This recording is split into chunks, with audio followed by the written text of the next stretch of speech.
Punchlines up the channel's faceting, Zoro sword swings. Gaining pop culture, it's the chaos he brings. Talking movie reboots, superhero hype. Hondo passing the mic, now Bishop's in sight. Cutting clips screen, frame by frame, I align. Laying bass lines heavy, keep the rhythm divine. Dropping 5 videos, can't keep up with the pace. Pass the mic back, Leon's leading the chase. Off the rails, no script, just a freestyle ride. Nerdcore king, let the randomness collide. Planning on Leon's got the flow to entice. It's words of paradise, the chaos comes to life.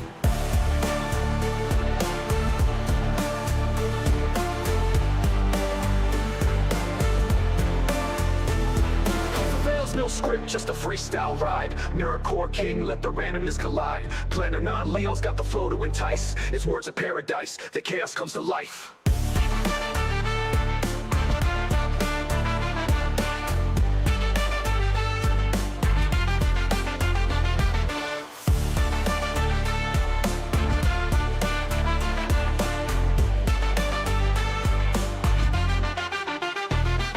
The rails, no script, just a freestyle ride. Nerdcore king, let the randomness collide. Planning on Leon's got the flow to entice. It's words of paradise, the chaos comes to life.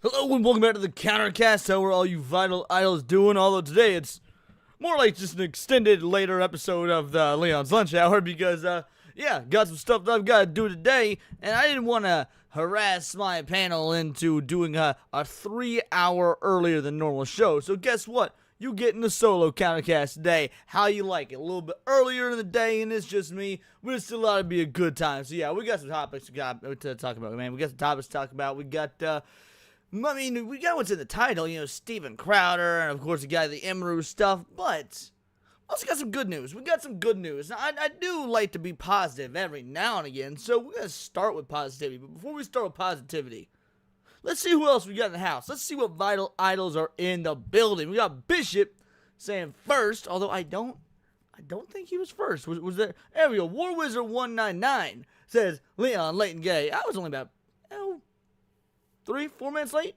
But I'm still, and really, I'm not even 3 or 4 minutes late.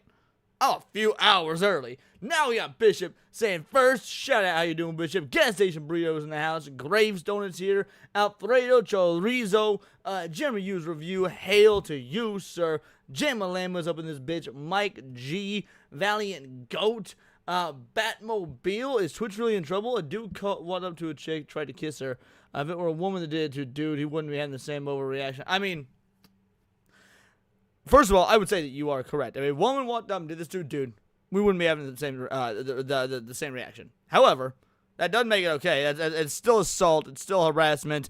And this is much high. I mean, this is just a thing on the list of compounding Twitch issues. So yeah, Twitch really is in trouble, and we're gonna go over why. It's not just the Emiru stuff. So yes, while there is a double standard, hey, that's part of life. Double standard is part of life, and yeah, double standard or not, this is still a massive issue, and it's being turned into a massive issue by the internet. Frankly, as it should be, because it exposes a lot of the double standards and the hypocrisies of Twitch. But we'll get to that. We'll get to that. What else you got? Say Hugo up in this. This time works well for me. Well, I'm glad this time works well for you. I mean, don't get used to it. It won't be normal. Like, a lot of my panel ain't available this early in the day. But again, I got stuff to do tonight. And my stuff to do, I mean, sing the Black Phone 2. By the time Countercast wraps where I am, it's about 8 o'clock p.m., give or take. And the last showing of Black Phone 2 is at 7:20 p.m., so it'd already be like 40 minutes into the movie by the time we get on the Countercast. It's like, I gotta see the film, guys. I gotta see the film. Not only for my sake, because I want to see it, but I also need to be able to talk about it on like various other streams and whatnot. Obi Dean, shout out. Subhuman is in the building. How you doing, Subhuman? Alrighty. Alright, let's get into it. Let's get into it. Because, guys, like I said, we got some positive news. We got some positive news to go over first. This is an addendum to my video from earlier. If you guys saw my video from earlier, then you know that it was basically just nearly 20 minutes of me just ragging on Sean Schemmel, the American voice actor for Goku. So I want to counteract that with some good news. The real Goku, the true Goku, Masako Nozawa, Goku voice actress Masako Nozawa, get out of here, receives Japan's Person of Culture Merit Award. Yo, this woman's a legend, bro. This woman is a fucking legend. Like, she's carrying the torch of what Akira Toriyama wanted to continue. I'm pretty sure she holds the world record for a voice actor that's played a single character the most in a video game, because there's like God knows how many hundreds of Dragon Ball games, and she of course plays Goku in them. In fact, she plays the whole Sun family with the exception of Raditz. It was Goku, Gohan, and Goten. But anyway, I'm pretty sure I'm almost positive she holds the whole. Let's find out. Does she still hold that record? Let's see if she still holds that record. Let's see. Masako Nozawa world record. Yeah, Guinness World Record. Here, let's take a look here. Yeah. Oh, she was 2. Masako Nozawa holds 2 Guinness World Records for her work as the voice actor for Son Goku. One for the longest time voicing the same character in a video game, and another for the longest video game voice acting career. She's had the longest career of voice acting and gaming in general? No fucking way. Longest time voicing the same character in a video game, and another for longest video game voice acting career. That's insane. I had no idea she had the longest, voice acting. That is bananas. Yeah, agreed, Subhuman. Fucking respect. Anyway, so back to this. Yes, Person of Culture Merit Award. And the reason this is significant, voice actress Masako Nozawa has become the first voice actor to be honored with Japan's Person of Culture Merit Award. So she's the very first voice actor in the history of Japan to be honored with this award. The Japanese government grants the title to only 20 individuals per year, recognizing those who have contributed to the advancement and development of Japanese culture.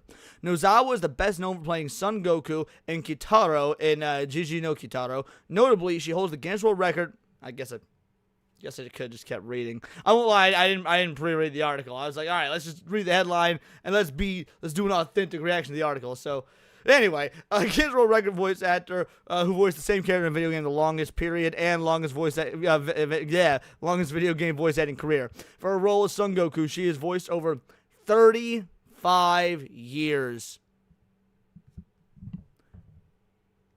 Get on her fucking level, Schimmel, you bitch. The Person of Culture Merit Award ceremony will take place November 3rd, where Nozawa will be joined by a number of peers in the Japanese entertainment industry, including mangaka Keiko Takamiya, Tower the Terra, never heard of that one, The Door into Summer, and Drama Stories.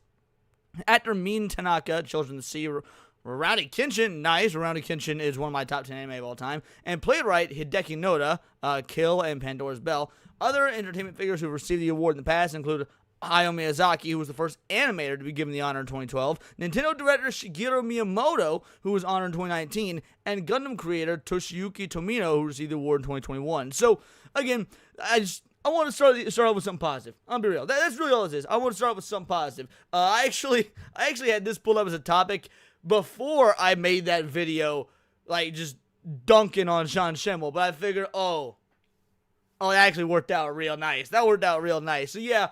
Mad shout out, mad props to Masako Nozawa, the OG Goku, the only Goku as far as I'm concerned. And this is awesome to see. Very first voice actress or voice actor, just anyone in the profession in the history of Japan to get the Person of Culture Award.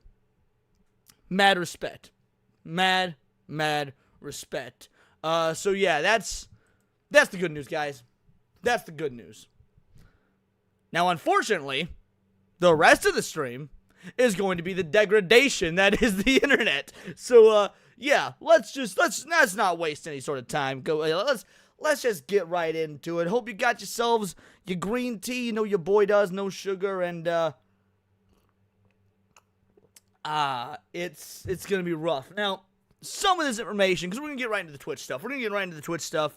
Some of this information I'm sure you've heard. Some of it's gonna be repeated, but I haven't really gotten to speak on this minus on SNH for the hour and a half or so that we covered it, and there has been new information since then, or at least new voices added to the conversation. So, I for one thought it was funny. Now we went over this on SNH. Twitch put out their statement, right? Of course, this happened the day everything with Emiru went down.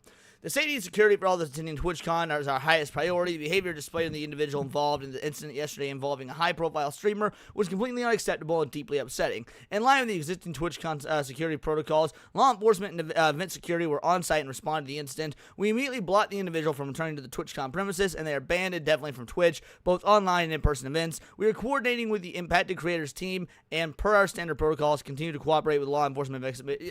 Y'all get it. Y'all get it, right? Here's the deal.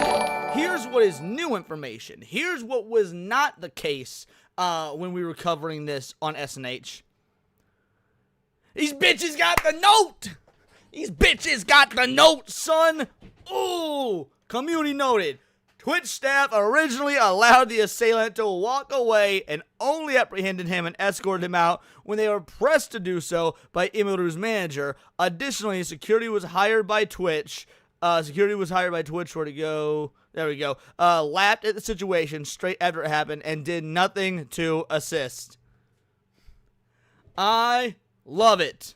I love it when these bitches get the note. Like, I love community notes in general, right? Community notes are a great thing. But when these bastard-ass corpos get the note, oh, it feels good. Oh, it feels good. And then we got this. Taylor Lorenz met with Dan Clancy and was asked about Twitch's safety policy post-Emiru incident. Now, we didn't watch this on SNH. It was out by the time we did SNH. But we didn't watch it by the time we did SNH. Now, I haven't seen this yet. I've been waiting. You guys might have, and if you have, fair enough. I haven't seen it yet. Yes, Taylor Lorenz the Doxer. Exactly. The very same. And so I haven't seen it yet. And so these are two of the most insufferable people in the online space. Sitting down together, having themselves a little chit-chat, a little conversation.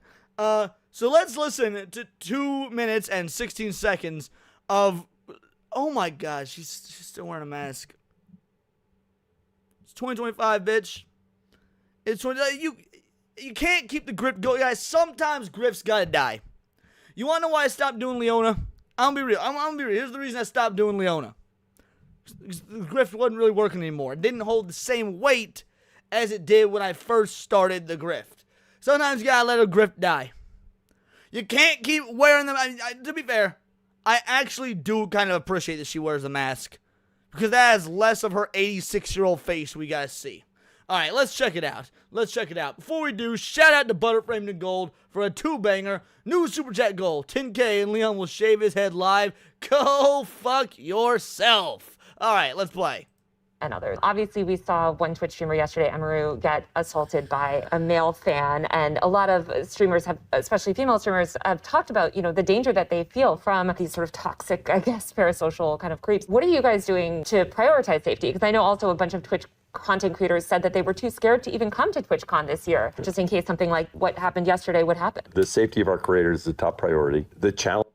Well, if we were playing a drinking game and it was take a shot every time Dan lies, you'd already be one shot in, and it was his very first sentence. So, yeah, 0 for 1 on truths. The challenge we face is a challenge in today's society. It's not limited to Twitch. It extends throughout our society. I do think that when you're live streaming, in many ways, since you control your community and you can ban people, you can make it so that those people that you don't want engaging with you and participating with you aren't there. Okay, it's very different. When I use other short form content and people say all sorts of stuff, well, I can't stop that. But when I live stream... I guess, sure, but that doesn't address the issue. The issue is the security for your convention. Like, dude isn't even... She asked, as much as Taylor Lorenz sucks, as much as we don't like her, she asked a pretty fair question. What are you guys doing to mitigate the safety concerns for these content creators? That's basically the short version of what she asked. And he's all like, well, when you're streaming, you can ban people. All right, cool, bro. How's the answer to the question of the fucking live event?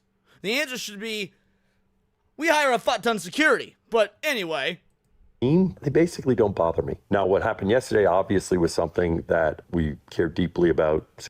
All right, we are now 2 shots in. If you're drinking, shot number 2, because that's another lie. They could not fucking care less. Securing this environment, you know, we're looking very closely at everything that happened. Shot number three. Guys, y'all might be drunk by the end of this 2-minute and 16-second video, and we're not quite a minute in. They do not care about what happened. There, and I care deeply about Emmy. She's a friend of mine. I don't know if this part's true. I'll be real. I don't know if this will be a shot. I don't know if Danny Boy and Emmy are friends, but if they are, I'll be real, guys. That's kind of creepy. That's kind of creepy. Like, we got old white Atreus here. This is old white Atreus, if you take the hat into consideration.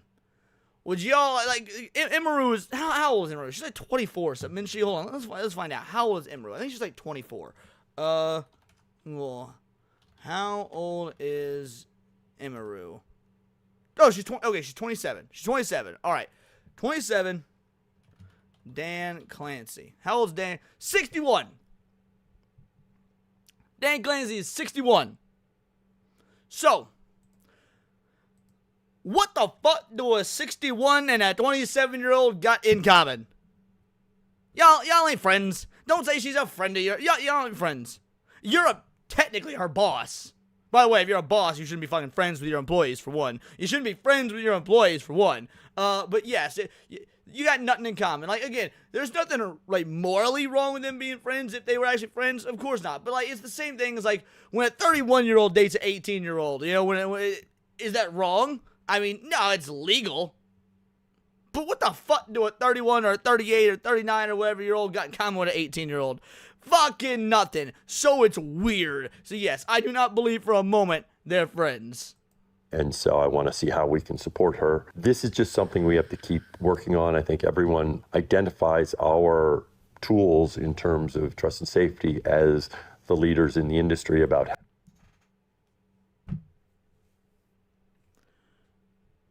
Is this bitch really so deluded? Is this bitch really so deluded that he believes that Twitch is numero uno in the industry for trust and safety? Twitch, the platform that hosts TwitchCon, that multiple female creators, including Hassan Piker, dropped out of due to safety concerns. The same platform that will ban a dude for calling a fat bitch fat, but will allow a pro-terrorist rhetorician on as the poster boy for their channel that frequently calls for the death of individuals. They're the leaders in trust and safety? Huh. Isn't that dear person? Yeah, well, I don't know if they still are. They used to be. I remember when that story blew up. That was a big deal. I don't know if they're still there or not, but they used to be, yes. And to be fair, Tebow, calling him a person is... You're using the word person quite liberally. Helping creators, but that means there's always more work to be done because that's the world we live in now. Demi had posted earlier All of that word salad to say, I want to remind you guys, Taylor Lorenz asked the question, what are you doing to, again, I'm paraphrasing it, but what are you doing to mitigate the safety concerns for these streamers at these in-person meetups?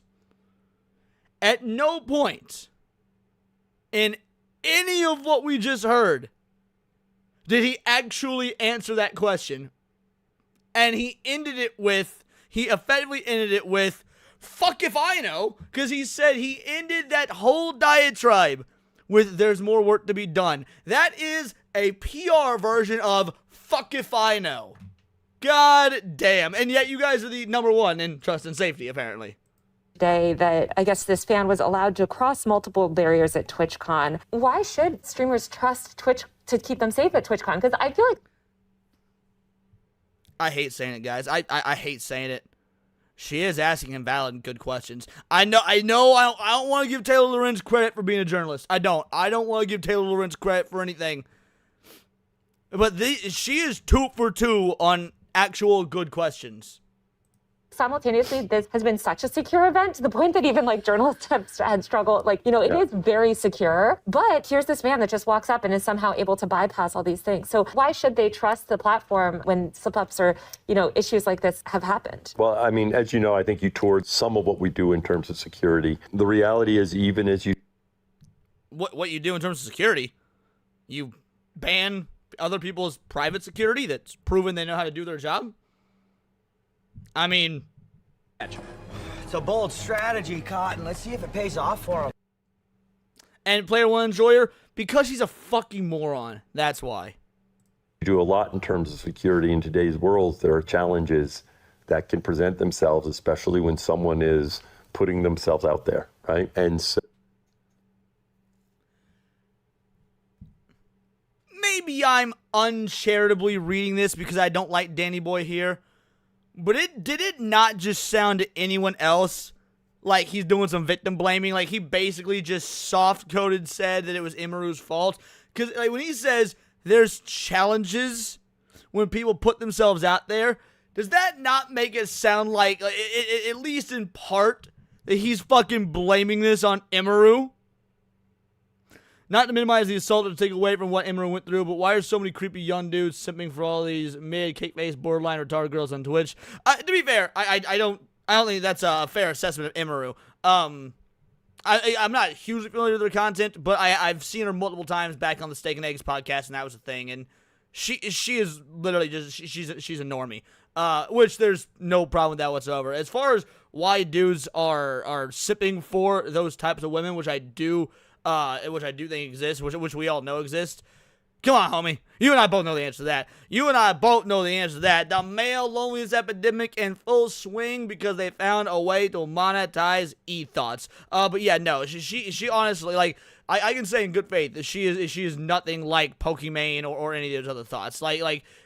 She's not an e-thought. She's not a booby streamer, nothing like that. You could say she's done some risque cosplay, but even then, I mean, only when it's been in, accurate to the character. Most of her cosplay is very, very conservative. When you watch her streams, she's wearing like pajamas and shit. The most she ever really shows off is midriff. She doesn't do titty streams, nothing like that. So yeah, exactly, Jesse Dang. She's not an EHO. Yeah.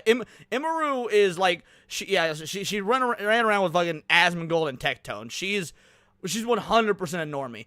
Now does she still like put on cake on the makeup and stuff like that? Sure, absolutely, but I mean, really no different than anyone that's on, like Fox News, any female anchor on Fox News or whatnot. If you're going to be an on-camera personality, you still want to look presentable. So, yeah. Yeah, again, you say you're nothing of her content, but yeah, I do think it is, like, it's very easy to lump all these attractive or even want-to-be attractive women in the same category as, like, oh, they're e-thoughts that coast on their looks. It's super easy to do, and frankly, I've done it in the past as well, so I'm not blaming you for it or anything. But there are women out there that are legitimately just good, talented streamers. There's also are attractive. They're just also attractive. I mean, let's keep it is what it is. Like, I stream with several of them all the time. Like, 40K Empress. 40K Empress is a great streamer. She attractive. Yeah, so there are hot women out there that are also legitimately good, talented streamers, and that is what it is. So, we try to work very closely with each creator about what they want to do and what works.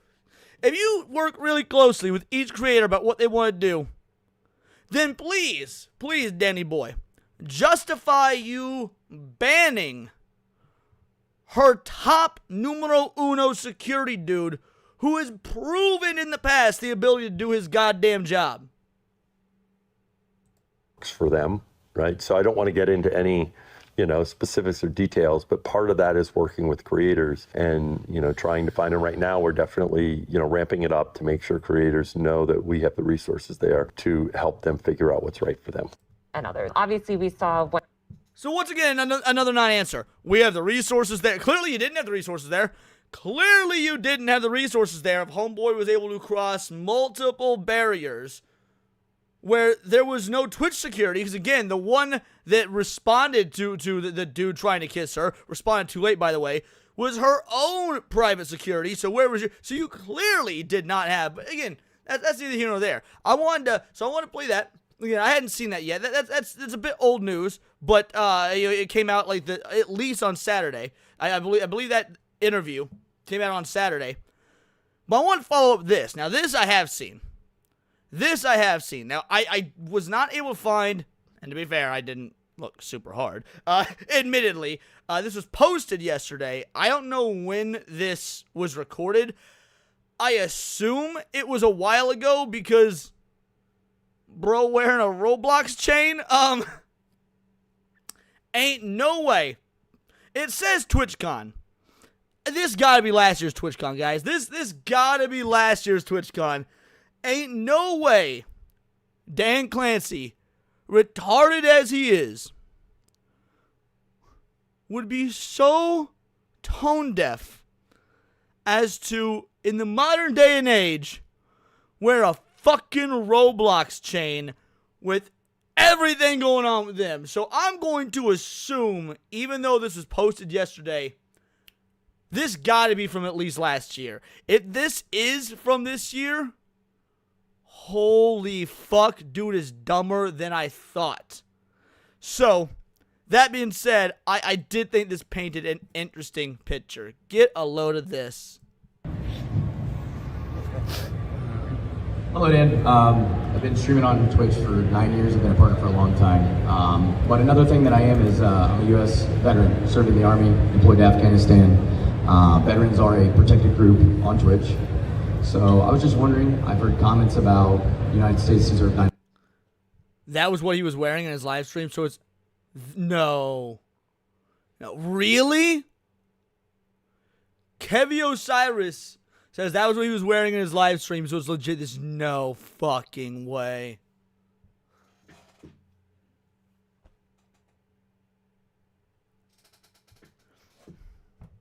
Pack it in, boys. Danny Boy Cook. Danny Boy cooked! He is holy shit! TwitchCon 2025. Emiru gets assaulted.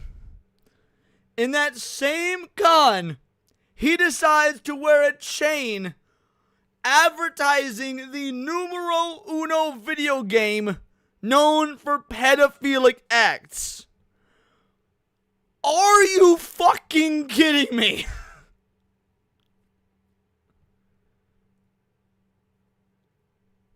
I don't even know what to say, bro. I don't even know.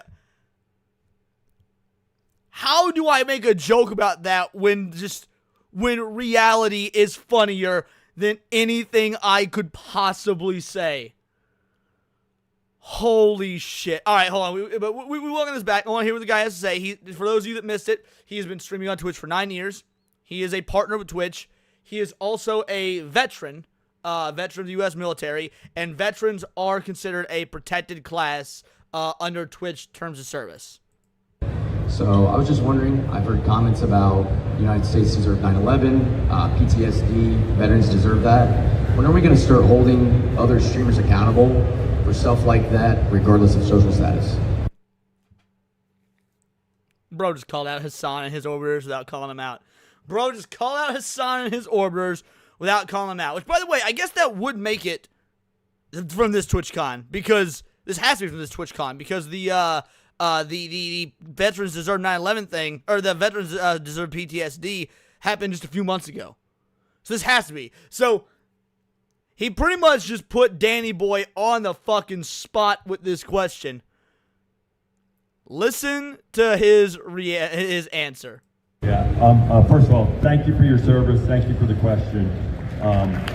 Really appreciate what you've done and all that. And you use certain examples. He is nervous. He is and all that. Like, homie is nervous. So he said, you use certain examples. And some of those examples led to enforcement, right? Did they? Did they lead to enforcement? 9/11 comment didn't lead to enforcement.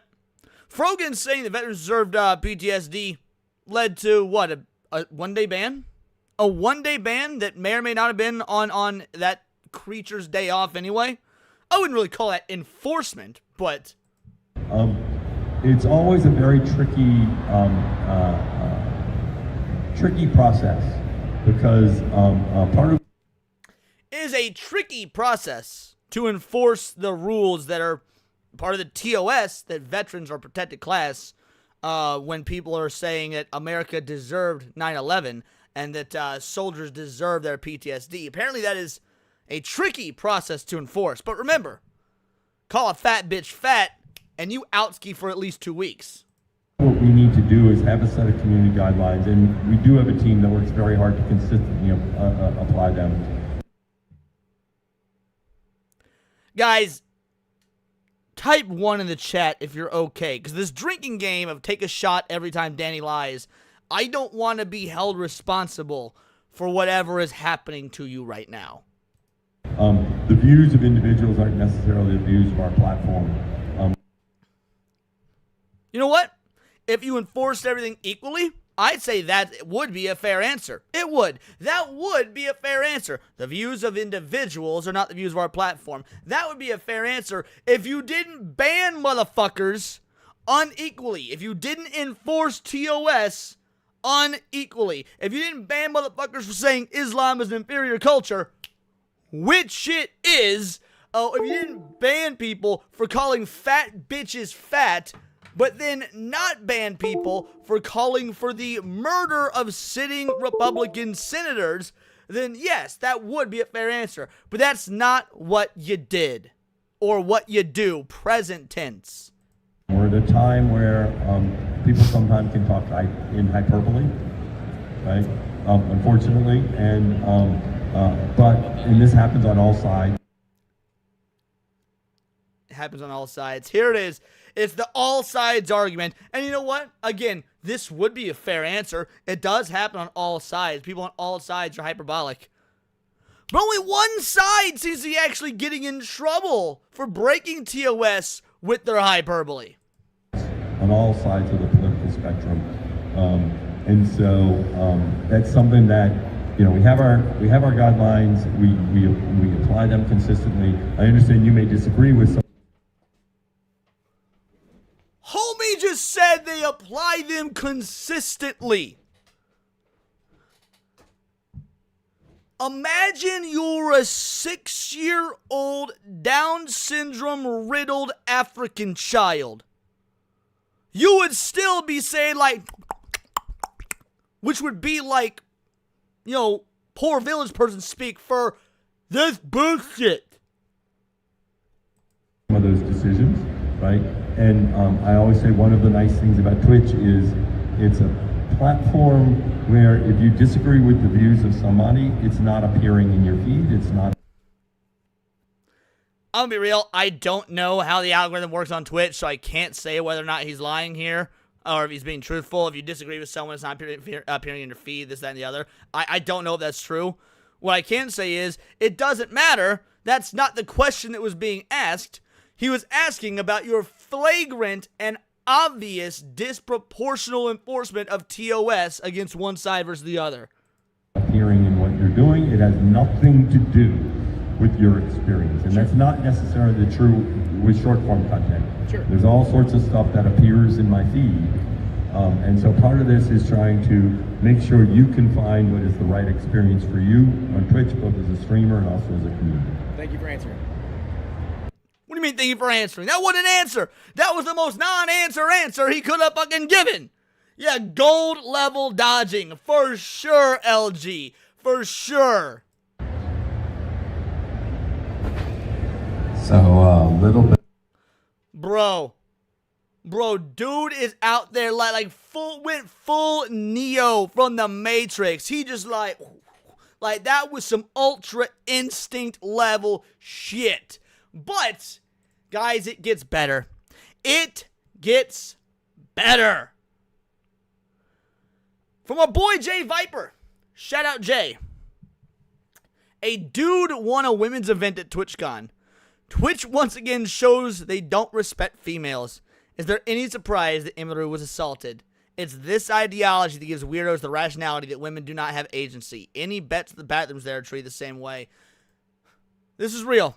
I checked into this. I wanted to make sure because Jay has accidentally posted some not true shit before. We all have. It happens.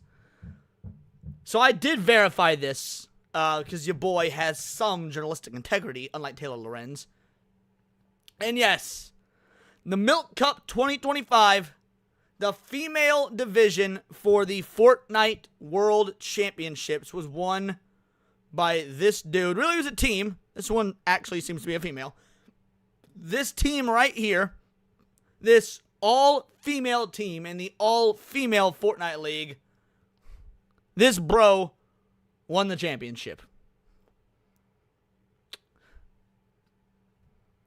They are trying to claim that this is a female. So at the same con, the Fortnite Championship, Milk Cup 2025, was held at TwitchCon. So at the exact same convention where Emiru gets assaulted, women's security and safety is obviously a hot button issue. You have a dude winning an all-female Fortnite World Championship.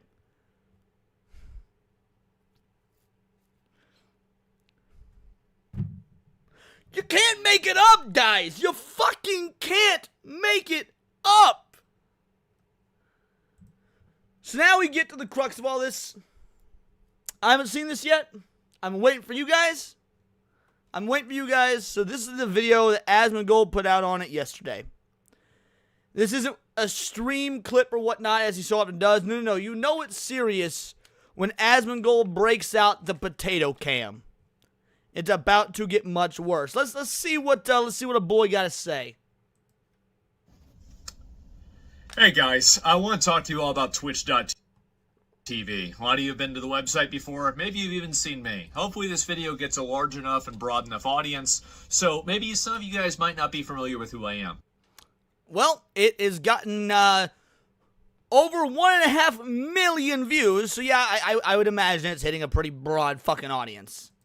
My name's Asmongold. I've made content for the better part of 10 years. I've been a top Twitch streamer for also the better part of 10 years. And I have watched my platform degrade and turn into probably the worst iteration, the worst version of itself that it has ever been.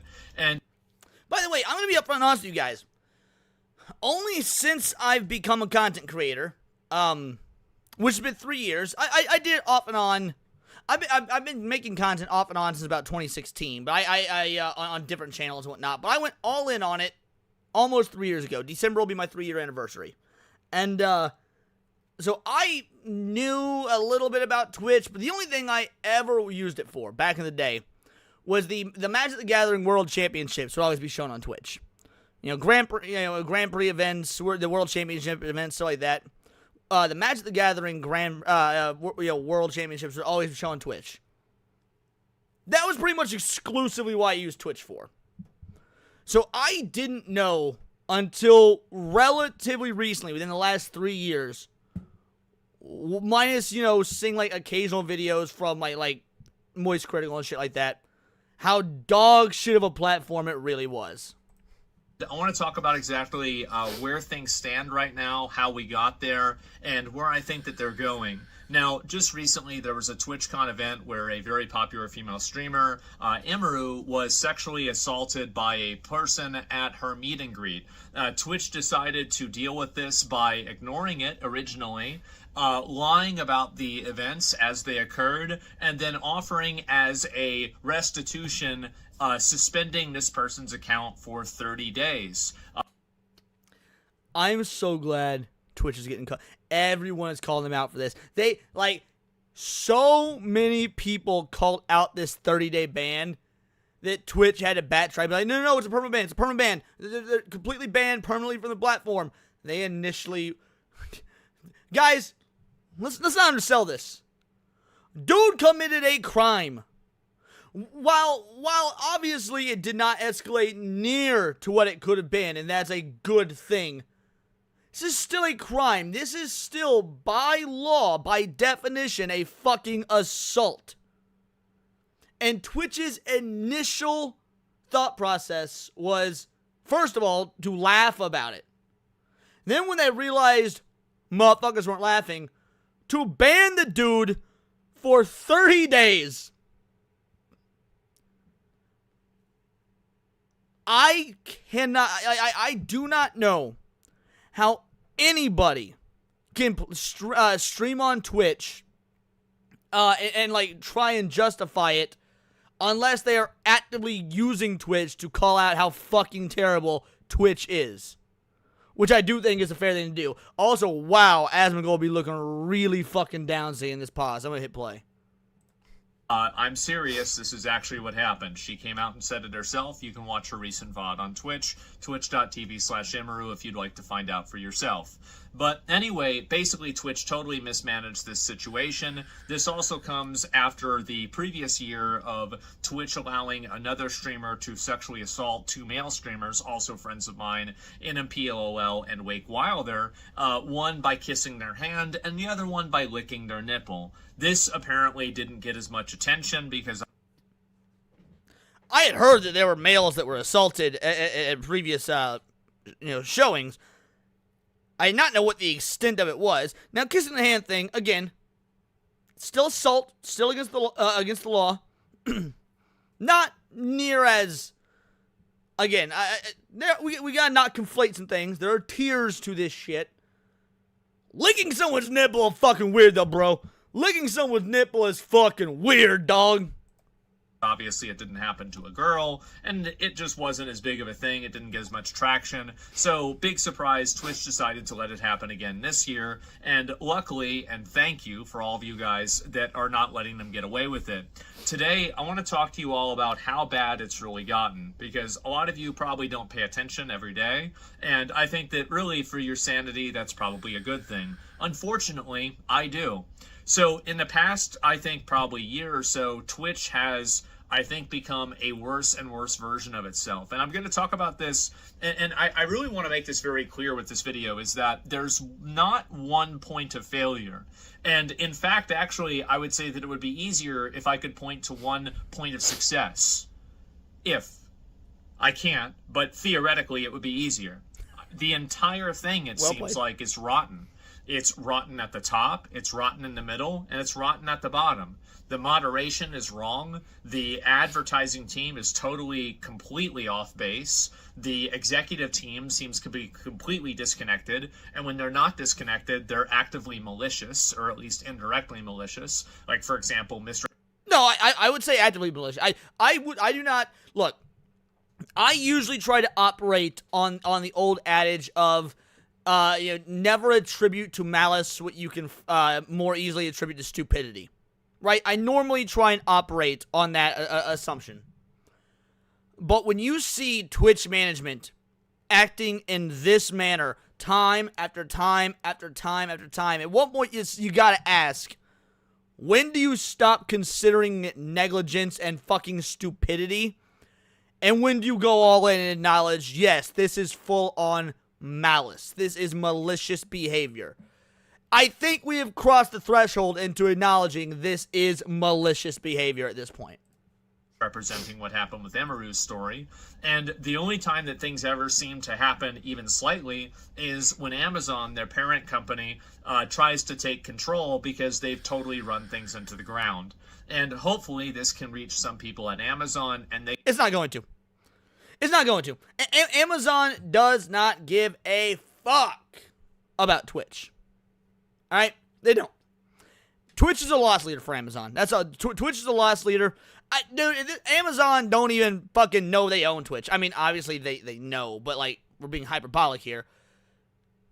Dude, Amazon, like, they didn't really even get in trouble when their employees were being worked to the point where they were pissing in cups because they didn't get fucking bathroom breaks.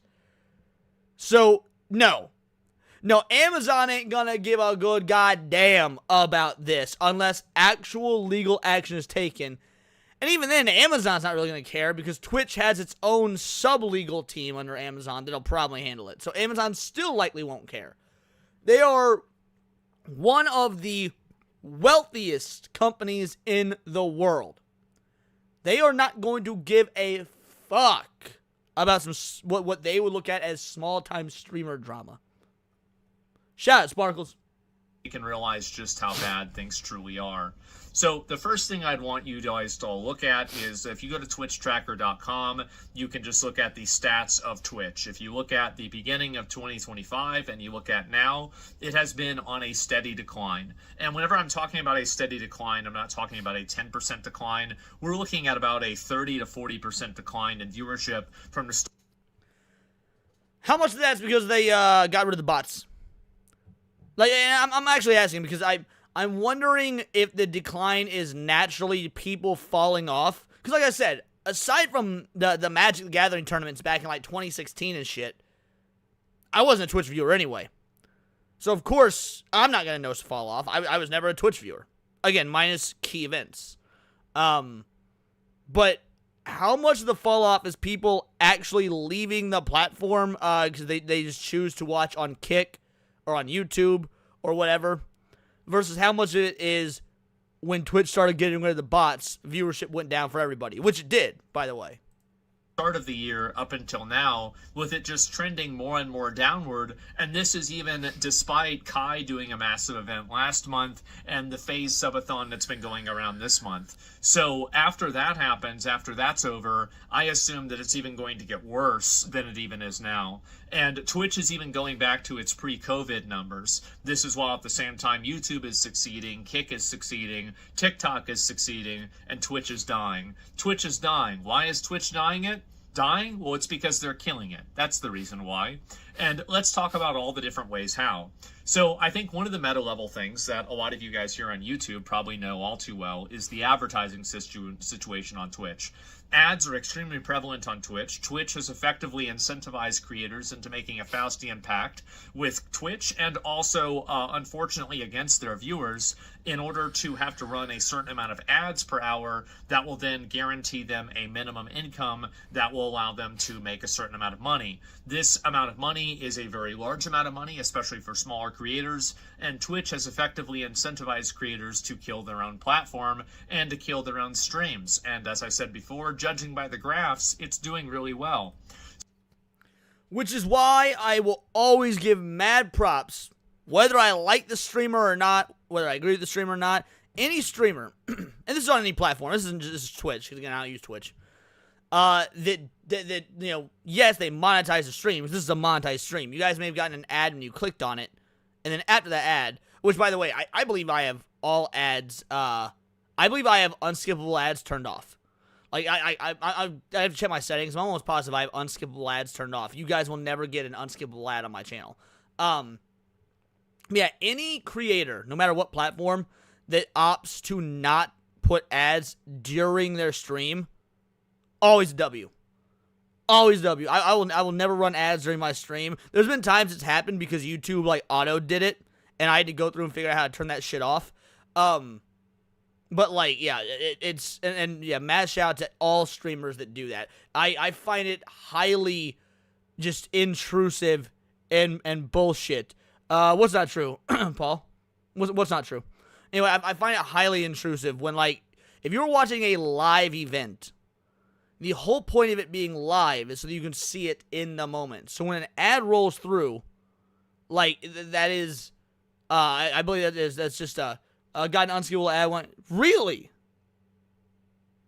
There should not be unskippable ads on my shit. There shouldn't be unskippable ads on my shit. Yo, shout out 14 Peruvian. Thanks for the sub. I never run. Yeah, exactly, Zax. Never. I don't either. I monetize the streams. That way, after the stream is finished, for those that want to watch after the fact, they'll get ads at the beginning and at the end and whatnot. But yeah, I never run ads on live. I think that's such a shitty thing to do to your viewers.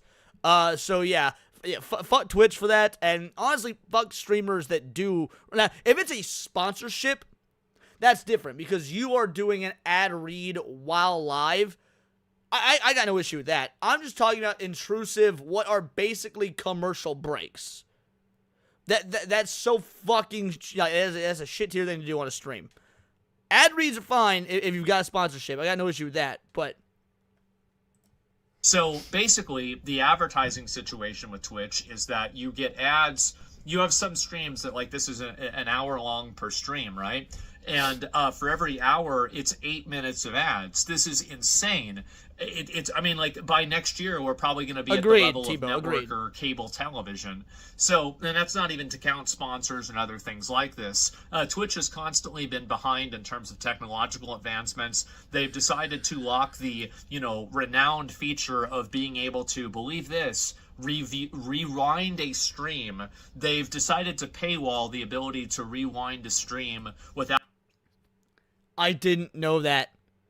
Holy shit, I did not know that Rewind was fucking paywalled. Bro, that's scummy. Bro, that is scum tier bullshit, dude. And one of the main reasons I never used Twitch, aside from the Magic the Gathering events, wasn't even because I had issues with them, like, oh, they're a shitty company, yada yada. This is like 2015, 2016. I didn't fucking know better. It's because they just had shitty UI. I hated the Twitch UI. Like, it's ugly, it's blocky, it's on cell phones, it's like hit or miss in terms of responsivity. So that's why I didn't use. Same reason I don't use Rumble, mind you. Same reason I don't use Rumble. I would love nothing more than to see Rumble succeed and be an actual competitor to YouTube. But Rumble got such a dog shit UI, I cannot, in good conscience, fucking promote that shit. If it's a service that I don't use, that I wouldn't use, I would not recommend my viewers or my audience or my community or anyone to use it. And Rumble fucking sucks. Rumble's a good thing in theory. Free speech alternative to YouTube, that's awesome. I don't really care how free you let the speech be if using your platform is a goddamn nightmare experience. Without any sort of problems or having to go back to the VOD. So that's the way that they think about their product, and that's how much they care about you as a viewer. So while they're not spamming you with ads or allowing you to watch other types of perverse, deranged content, or also making you sit through a stream that has horrible quality, they're making you have to go back and rewind by opening up a second page. So Twitch recently has claimed to do something about the viewbot situation. Well, anybody, I'm not going to name names, okay? But we all know who's viewbotting.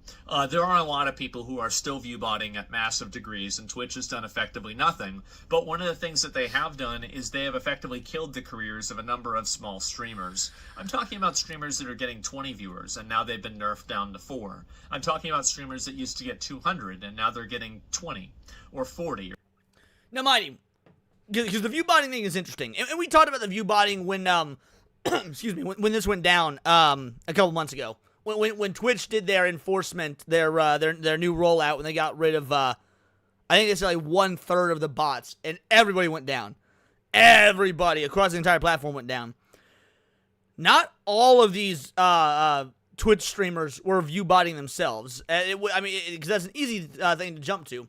But a lot of streamers were being viewbotted by their chat, their supporters, or more often by their sponsors and by the people that are paying them. Because imagine you've got, this insert company here. I don't know. Let's use Manscaped. I don't know if Manscaped actually did this, but we'll just use them because obviously they're a well-known sponsor for content creators.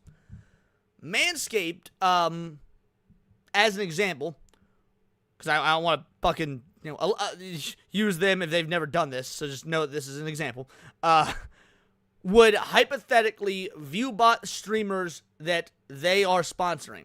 So let's say Manscaped is sponsoring Tectone. That's why he stays all bald and shiny and shit. And he would normally have, let's say, 2,000 people in his chat. They might viewbot an extra 1,500 to make it look even higher. That way you've got 3,500 people in chat, so when a Manscaped ad runs, it looks like it's being ran for a larger audience. Or sometimes the team, the management behind these Twitch streamers would do the same thing. A Twitch streamer has a manager, they've got a PR guy, they've got a team behind them. They will viewbot the streamer to get advertisers more interested in the streamer, because like, hey, look at this, we got 3,500 people watching. Even if it's really only 2,000 real people, the extra 1,500 looks more appealing to advertisers. Advertisers be like, yo, look at the 3,500 people we can market to. Well, right. So minimal effort lie. That's what I'm saying. Yeah, it's if a Twitch streamer is caught view botting themselves, that's effectively an insta-ban. And at least it used to be. Again, but we all know how Twitch is TOS. So most streamers were either knowingly or unknowingly being view botted by a third party, is the point I'm getting at. Third party entities were doing the view botting, not the streamer themselves. Plus, more viewers hit the front page. Yeah, that's true. The higher your view counts, the more you'll be on the front page. There's that too. Exactly, Paul. Or something like that. And for a creator like that, you have the difference between a part-time job and a hobby. So you have people that, you know, at some point were making a good amount of money, and now because of this recalculation, it has just simply changed the way that it's being calculated, and it's completely killed their discoverability, and it's killed their channel. Not every single one of these people are view botting, and if they were all view botting, then the big streamers that are still view botting would have also been affected. So effectively what... Which they were. The big streamers were effective. Almost everybody lost... The big streamers lost, you know, anywhere from 20 to 40% of their viewership on average, if I recall. It's been a couple months since the issue went down, but I believe it was the big streamers lost anywhere from 20 to 40% of their viewers during that week that the view botting hit. And those are the streamers that kept streaming. A lot of Twitch streamers just straight up took that week off. They knew what was coming. Twitch announced they were rolling this out. A lot of Twitch streamers just straight up said, you know what? Let's take the week off to hide and obfuscate the botting, the removal of the body that was going on. Twitch's changes have done is they've punished and hurt small creators that actually probably weren't view botting, or if they were, it was maybe like their friend opening up their stream on a second channel. Oops, that was my chair, not me. Everything is fine. Yeah, it's basically they're opening up their friend's stream on a second channel. Oh, wow, it's 2 or 3 extra views. Meanwhile, you have people at the top that are view botting 10, 20, 30,000 viewers. So Twitch doesn't really give a fuck about this at all, and it seems like they're just letting all of these small streamers let their careers pretty much go by the wayside. And that's all at the same time. If you're a small streamer, like for example, I'm a small streamer. A lot of people are small streamers, especially even Hypno. You know, shout out Hypno in the chat. Comparatively to someone like Asmongold or Tettone is a small streamer. I wouldn't consider Hypno a small streamer, but like comparatively to someone like Asmongold or Tettone, you know, small streamers. They like Twitch is don't even use it. It is terrible. It's like Twitch is the worst possible platform you could use. It came out, I believe it was in an article last year that ran the numbers. Discoverability on Twitch is so trust me, Hypno, I would in good faith and good conscience never talk about your dick. Ever. Because believe it or not, I'm not gay. I know there's this assumption amongst the bigot army that your boy loves cock. It's actually untrue, and I will sue, actually. I will sue. No. So, like, Twitch has zero discoverability. Zero discoverability. I want to break down for you guys, assuming that the numbers in the article were true. The top 1% of streamers on the platform, the top 1% of streamers on Twitch have 99% of the views. Let that sink in. The top 1% of Twitch streamers have 99% of Twitch viewers. Discoverability on Twitch literally does not exist. Literally does not exist. If you're wanting to get into streaming, or you already are a streamer and you do, you know, you simulcast and multi-streaming to multiple platforms, don't even bother with Twitch. It is ineffective. Ain't even good enough to describe it. Like you know how you got a Pokemon that's like, oh, it's resistant to this, or you've got there's no effect. Like if fucking Twitch were Pokemon, if you're streaming to Twitch, you're an electric type, and it's a ground type. No effect whatsoever. Don't even fucking do it. If you're going to stream to YouTube, stream to Kick, and maybe fucking Rumble. But again, I don't support Rumble. I don't use Rumble. I think that for the people that do use it, awesome. But Rumble's a dog shit platform. 100%. They also inflate their numbers, by the way. Rumble 100% inflates their numbers. So really, YouTube and Kick is the only place. I also throw my streams on X, but that's more... I mean, X has zero discoverability as well. I'm wondering that'll change in the future, but we'll see. And by the way, that nobody is getting banned for viewbotting. They're not trying to blacklist certain accounts with obviously that are viewbotting. They're not doing anything like that at all. So they've just let this situation get worse and worse and worse. And by trying to fix it, they've ended up punishing the lifeblood of what their community is, which is all of those small and mid-sized creators that really create the ecosystem. Twitch is a lot. I completely disagree with Asmongold here. I do. And obviously, I mean, I'm sure he knows better than I do. He is a Twitch streamer, and he's one of the largest Twitch streamers. So I would assume he's probably got information that I don't have. But from the surface level, no, small and medium-sized creators are not the lifeblood because they don't bring in the money. They don't. If you've got 99% of chat in the top 1% of viewers, or the top 1% of streamers, then all the money being generated is coming from the top 1% of streamers. You might be able to say, like, there's a sense of community and camaraderie amongst the small and mid-tier ones. Fair enough. But that's not where the money's coming from. Like a rainforest or any sort of a forest or something like that, where you have the very large sequoia trees, you've got the big trees, you've got the Kais, you've got the Hassans, you've got the Mies, you've got the They're still running XQCs, ALOS on you've got Twitch. the Jinxies. But you also need the shrubs, you need the smaller trees, you need the flowers, you need the mushrooms, and you need all the little bugs that are in between. And if you don't have that entire ecosystem, those big trees will all... Right, and that's what I'm, excuse me, that's what I'm saying. From a communal standpoint, from a camaraderie standpoint, Hypno, I agree. Small creators make the platform. However, when your discoverability is effectively zero, I don't think that matters. Like, I do not think that matters in the slightest, because those small creators, yeah, they might build small communities and whatnot, but there's no upward mobility. Therefore, it's a non-factor. And yeah, true. Yeah, big creators aren't ever profit. Also begin to die. And that's what we're seeing happening. You're seeing everybody's viewership going down. You're seeing people going on the platform less. And I think the reason for that is very simple. It's because the viewer experience has become increasingly worse because of more and more ads. You're having content becoming increasingly more controlled. And you're also just simply having people get tired of seeing the same thing over and over and over. And other platforms encroaching on Twitch's, for a long time, first mover advantage and finally gaining some foothold. So he's right. That's a big part of it. That is a big, like, how many of y'all, I'm truly curious, let me know in chat, how many of y'all started on Twitch in terms of as a viewer and switched to YouTube? How many of you guys watched live streams on Twitch, grew to hate the experience, and started watching live streams on YouTube? I don't know what that number is. I don't know how prevalent that number is, so I am curious, because YouTube did not used to be a live stream platform, guys. I don't remember how. Go, Carrymon, you? All right, there's one.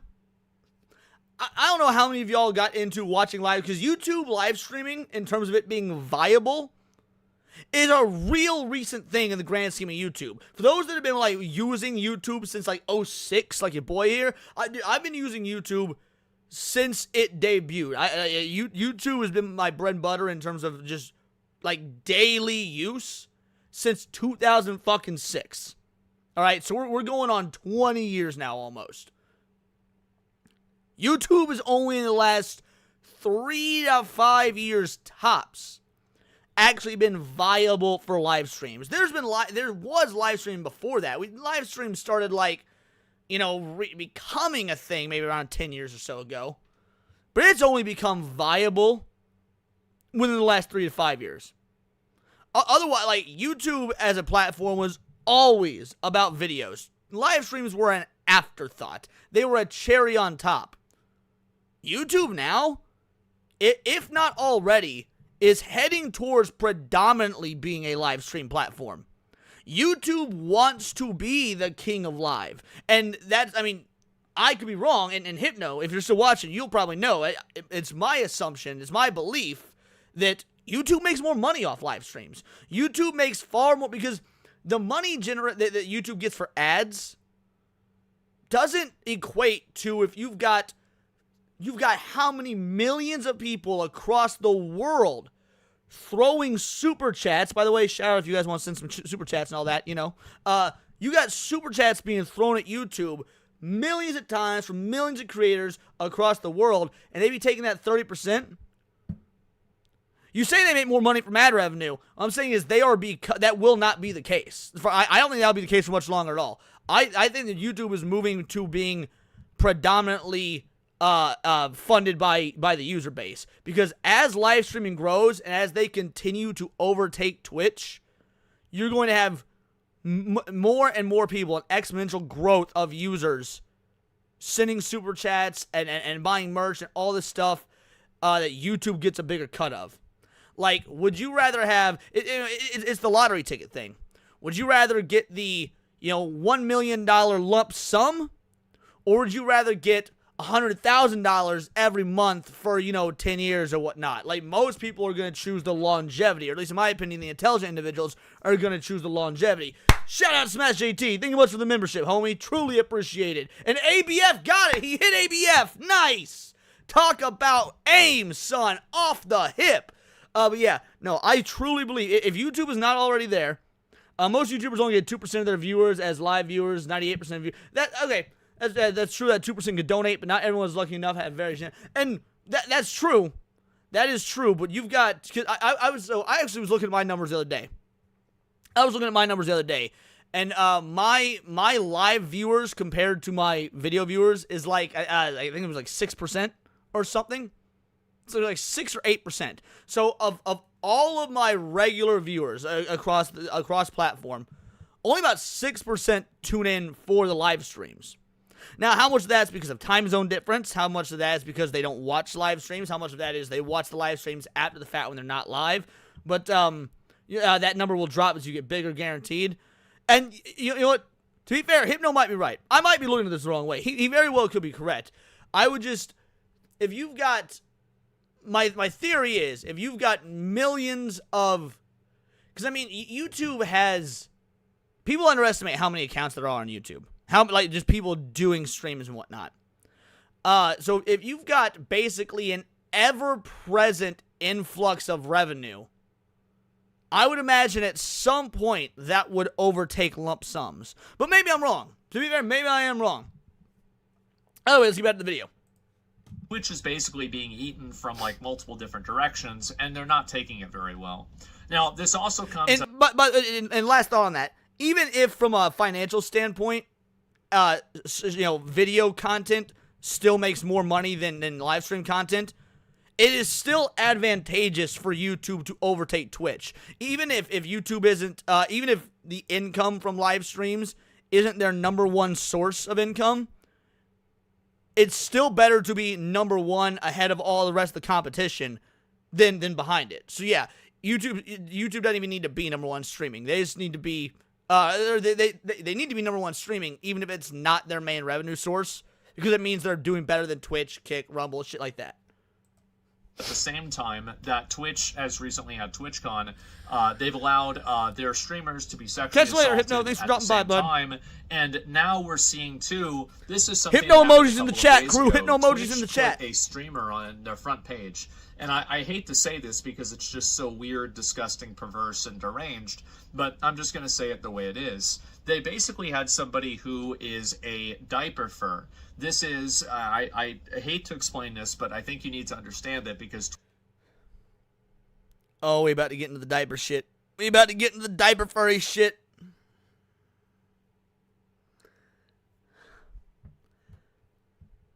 I don't want to talk about this again. I barely talked about it when it happened because it was so fucking weird. Alright, let's do it. Twitch understands it well enough to put it on their front page. They had a creator go on there that is putting their avatar and drawing art of very, very underage. Again, they're wearing diapers, of furry characters in compromising sexualized positions, and this is on the front page of Twitch. After the controversy of this happened, obviously this person was suspended, and then they were unsuspended for a day later, less than a day later. I did not realize the suspension was that short. I'm not surprised. I'm not surprised in the slightest because it's Twitch and they are known for this. But I did not know that it was less than a day that they were unsuspended. Like, look, I've been consistent in my views on this shit. I don't think art like that should be criminal. I don't. Drawing is drawing. It's not a real person, whatever. I will say it's fucking weird. It's fucking gross. And if it breaks TOS, it gotta go. I don't believe in legally punishing people for thought crimes. I do believe in shaming motherfuckers to get this shit out there because it's fucking weird. Exactly. Valiant, go. We should stigmatize them. Exactly. You had a person who is a borderline furry pedophile that has been unbanned on Twitch that is drawing art of compromising positions of very, very deliberately underage characters. They've been banned for under 1 day. And so that's Agreed. happening. This is happening right now. That's another thing. That's another thing. It should not be on a website that is 13 plus. It shouldn't. And to be fair, titty streamers shouldn't be on a website that's 13 plus. Like that's earlier in the show. Tebow said, "Yo, basically, what's up with these epidemic of ehos and dudes that simp for these ehos?" Well, it's because you got platforms like Twitch that are out there doing fucking titty streams in hot tubs for 13-year-olds using daddy's credit card. That's what it is. That is a huge contributor to this epidemic of simps and ehos. It's such a fucking weird ecosystem. It is grooming at the end of the day. No matter how you want to slice it, it is grooming. This is a 13 plus platform. It needs to be 18 plus. And I get it. Oh, kids are going to find a way around it. Yes, obviously. Shit, dude. There were certain parts of the Neopets website that was 13 plus, so when I was using it when I was like fucking 9, and I got around that shit because even at 9, I was like, well, I'll just make my birthday older on my account. Like, yes, kids are going to get around it. But by and large, you should at least bare fucking minimum have your on paper rules say 18 plus if you're gonna fucking have that sort of content. It should, and Twitter, X should be the same way. X should be the same way. Yes, kids are gonna be on X. They shouldn't be. I'm very pro no minors on X. There should be no goddamn minors on X. Mainly because they're fucking stupid and annoying, but also because X got all that porno and shit on it. Guys, when Kanye's on X, kids ain't safe, right? Like, remember when Kanye just decided to just start blasting porn all over the timeline? Kids saw that shit. At least on fucking paper, you should be an 18 plus app. I get it. Kids gonna find a way around it, and I'm alright with that. I like it when kids fucking break the rules and figure shit out and whatnot, because you know what? It's like, it's just a fuck you to the man. But on fucking paper, make yourself an adult app if you're gonna have shit like this. I'm pro no minors on the site since 99% are run by adults. Yeah, exactly. Yeah, none of this digital ID shit. Agreed. This is not me advocating for digital ID. Not in the slightest. Like, no. That's why I keep saying on paper. Because I want to make it unequivocally clear that I am not pro digital ID. I want that shit shut the fuck down. That is 100% unconstitutional infringement on our right to privacy. 100%. They are unbanned at this very moment. And this is also on top of, some of these things are so ridiculous and so bad, I don't even want to bring this up, but we've had obvious terrorist promotion that's been going on Twitch. We've had people make calls to kill other streamers, or make, there was a person that said that if you, if there's somebody that lives in Florida, he's got $100,000 for you. If, something would happen to Destiny, who's another streamer on YouTube. This person, by the way, was not permabanned. So Twitch has cultivated and curated a culture of violence, abuse, borderline furry pedophilia, and this is what's No, not borderline. Well, the furry part, maybe. I don't know. But not borderline for the pedophilia. Again, when you have a fucking big-tittied E-thought in a hot tub doing these borderline pornographic streams on a 13-plus app, that's not borderline pedophilia. That is just cultivating. That is just cultivating a community of pedophilia. Full stop. Normal on Twitch now.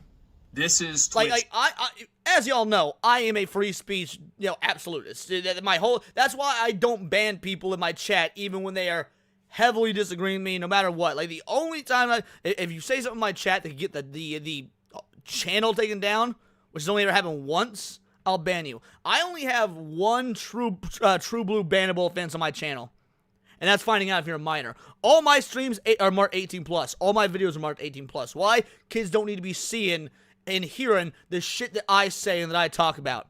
Because I talk about and say some wild shit. Kids don't mean to hear. So if someone in my chat, and this happened like twice, I think, in my entire time of live streaming. If people in my chat admit they're underage, ban. Ban hammer. You gone. Ain't even gonna fucking risk it, son. You shouldn't be here.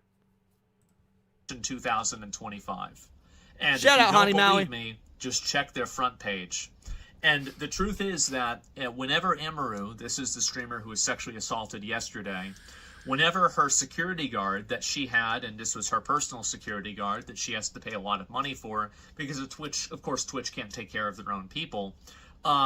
Whenever their security guard had to forcibly restrain a person who was stalking her, what ended up happening is that security guard was then banned from TwitchCon indefinitely. So just so you guys have a frame of reference for this, the security guard that protected Emiru was banned from TwitchCon for a longer period of time than the streamer who sexually assaulted Emiru, who was only originally banned for 30 days. And how many people actually know that? Like I knew about her security guard being banned. I didn't know the streamer didn't get a permanent ban. I'm not shocked by it, but I didn't know this. Like, I'm glad this Twitch shit is getting more and more mainstream. Yo, shout, thanks for the sub, not a goblin. This shit needs to blow up. This should be, because this is such a, I hate using the word dangerous because, it sort of fuels the flames of these incompetent, malicious bastards in control of government that want to censor and remove our rights to speech and expression and privacy. But when you got a company like Twitch running shit the way they're running it, I feel like at this point we are getting to where dangerous is a word that should be... There's a reason that Twitch is being called to speak before Congress at some fucking point. I don't like where it's headed. I don't like what the outcome's likely going to be, if there is an outcome. But I can also... But it does make sense. I hate saying it, but it logistically, it makes sense. I think the weirdest part is another streamer who... there was another streamer who did it. We have any idea what size... no, unfortunately, I don't. Not an actual Tylenol the kid. Tylenol the kid. Not an actual kid, by the way. Just play an autistic one in chat. That's okay. Tobey Maguire played an autistic kid who was 33 years old in Spider-Man, so it checks out. No hate to Tobey. He's my favorite Spider-Man. The only reason why it wasn't longer, why that didn't happen and, they didn't get unbanned is because Emiru's manager pressed it extremely hard and ended up getting this person banned, and also the video came out.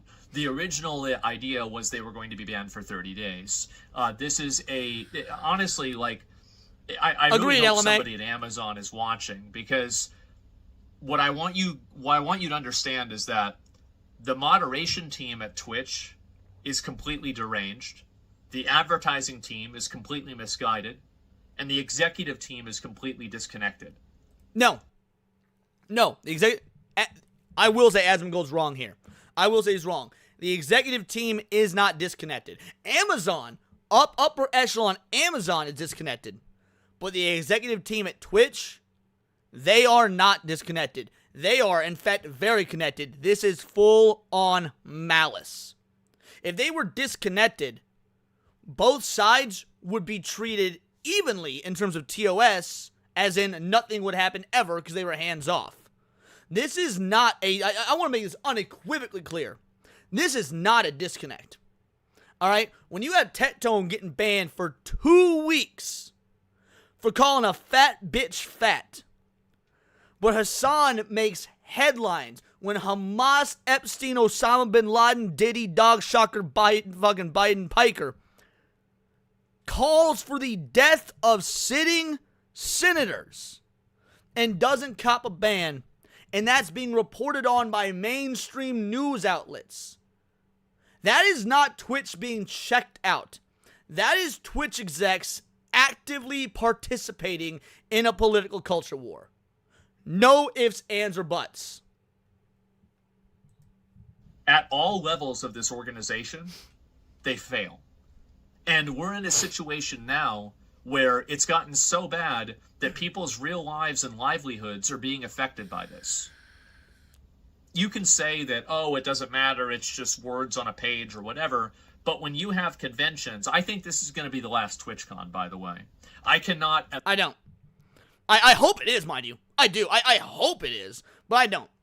There's been, and we talked about this on SNH, there have been scandals that have happened at Comic-Con, right? Comic-Con still goes on. Comic-Con still happens. Motherfuckers get assaulted at Comic-Con. Motherfuckers get, death threats and whatnot. Laws are broken at Comic-Con. Comic-Con goes on. The only way that this is the end for TwitchCon is if TwitchCon already doesn't make money. Now, we know Twitch doesn't make money. Right, Twitch is subsidized by Amazon. But Twitch not making money is different than TwitchCon not making money. If the event costs, let's say, $5 million to put on, just throw an arbitrary number out there. If TwitchCon costs $5 million to put on, but it generates $20 million in terms of ticket sales and ad revenue for sponsors, paying to be advertised there, and the percentage they take from like meet and greets and stuff like that. If it makes $20 million, doesn't matter how many scandals they are, that shit ain't going away. Like that shit ain't going away. You gotta follow the money. It does not matter how bad your press. Now, if it makes money and they put on TwitchCon next year, and because of what happened this year, TwitchCon loses money, the following year we might not have a TwitchCon, right? Because you're not gonna pay for something that loses money. But I don't think that'll happen either. Because people got the memory of a goldfish. The news cycle moves so fast. Boom, boom, boom. Bingo, bango, bongo. People ain't even going to remember this shit by next year. You're going to have a handful of streamers talking about it. You're going to have some people on Twitter. Asmongold will probably by the time TwitchCon rolls around next year, he'll probably be talking about it on the lead up. Yo, don't go to TwitchCon. Remember last year, Emiru got fucking assaulted. But by and large, I'd say the average person is going to forget about this. And as long as TwitchCon makes money, it'll go on. Imagine anybody ever even thinking to go to another TwitchCon after this. This is it. It's over. Why the fuck would anybody go to a TwitchCon? I think he is way too optimistic. After the second... Now, Asmongold usually a pretty smart business-minded guy, right? So I don't know how he didn't come to the same conclusion I did, which I brought up on Saturday Night Hypnosis. Because Hypno, and maybe not Hypno, but a few people on the crew, on the panel were like, well, there's not going to be any streamers for them no streamer is going to want to go, so they're not going to have talent for people to show up and meet and greet and sign autographs, get pictures with this shit. Nah, bullshit. Twitch will just AstroTurf new streamers, like they always do. Like, anyone that doesn't believe that Twitch AstroTurfs their own streamers, like, I ain't trying to throw shade at iShowSpeed and Kai Cenat. I'm sure they worked hard. I'm sure they built audiences to some degree. But bro, they came out of nowhere. And it's not just them. I'm using them because they're big names. They're easy to jump to. People know who you're talking about, on average. But this happens all the time. Twitch streamers blow up, come out of nowhere. Like, I live on the internet. This is my job.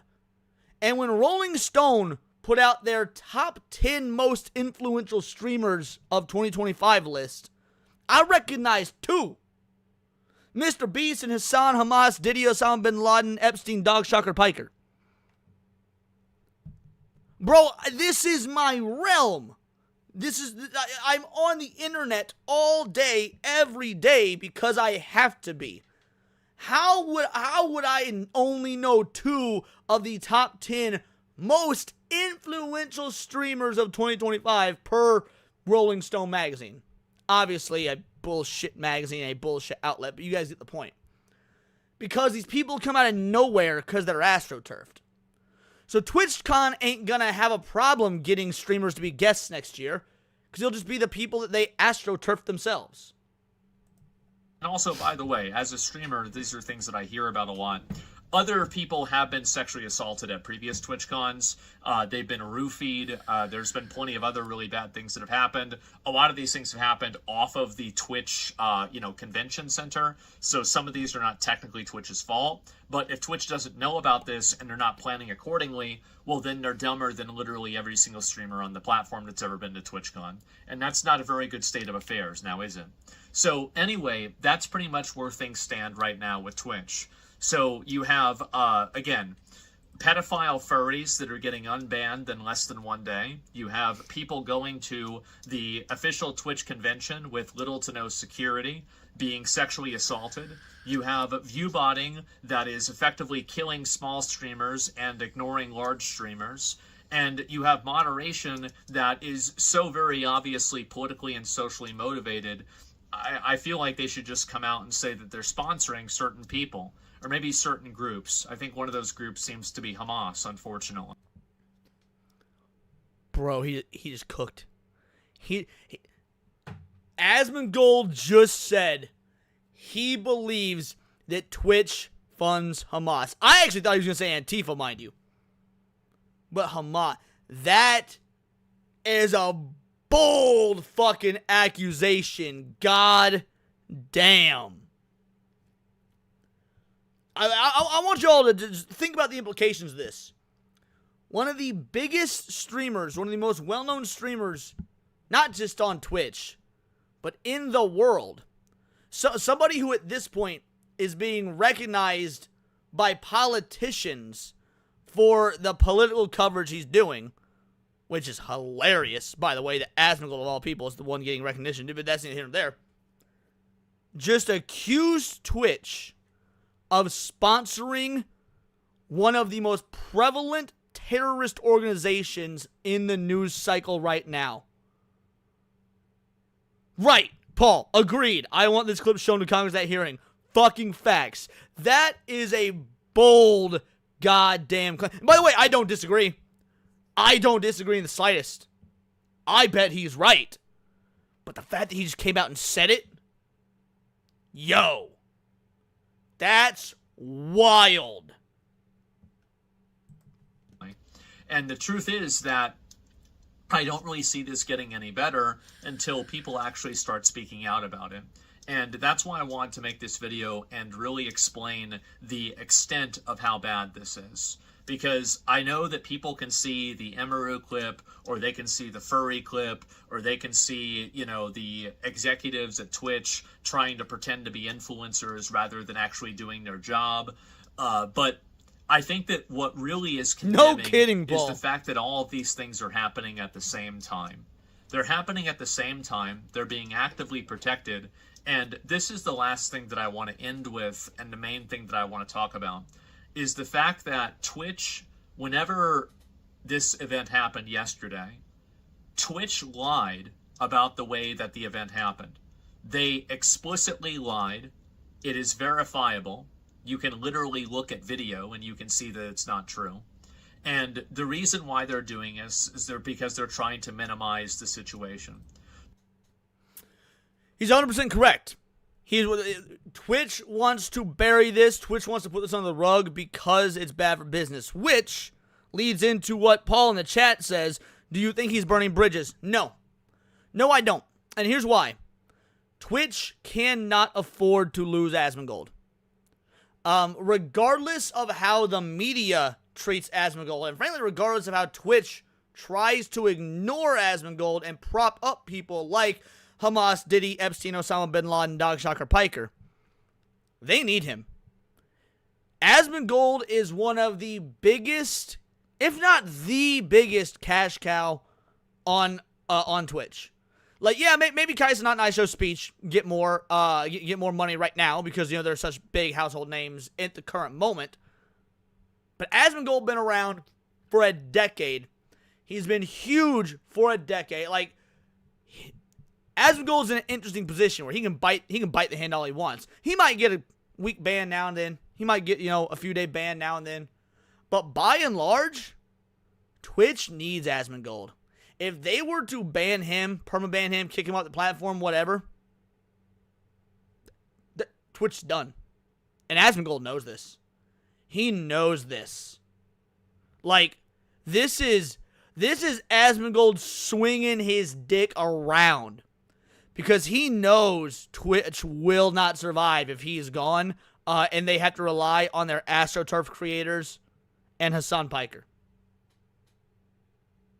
I could be wrong, but I'm pretty goddamn sure that he knows that. Can anyone name a single Twitch streamer besides him and Hassan? And I hate giving Hassan this credit, but again, I'm an intellectually honest individual. Can anyone name a single Twitch streamer besides him and Hassan that have this level of consistent longevity and public notoriety? It's one thing to be the top streamer in the world for like a year or something and the media cycle covers you and then you're forgotten about. But in terms of just longevity and consistency when it comes to, because remember, a consistent income will always be more important than a lump sum. Is there a single other streamer besides Hassan and Asmongold that Twitch has that actually, XQC does not stream on Twitch anymore. That's the thing. Yeah, you're right. He moved to Kick. XQC could have been one, but he moved to Kick. So exactly, Tebow. Exactly.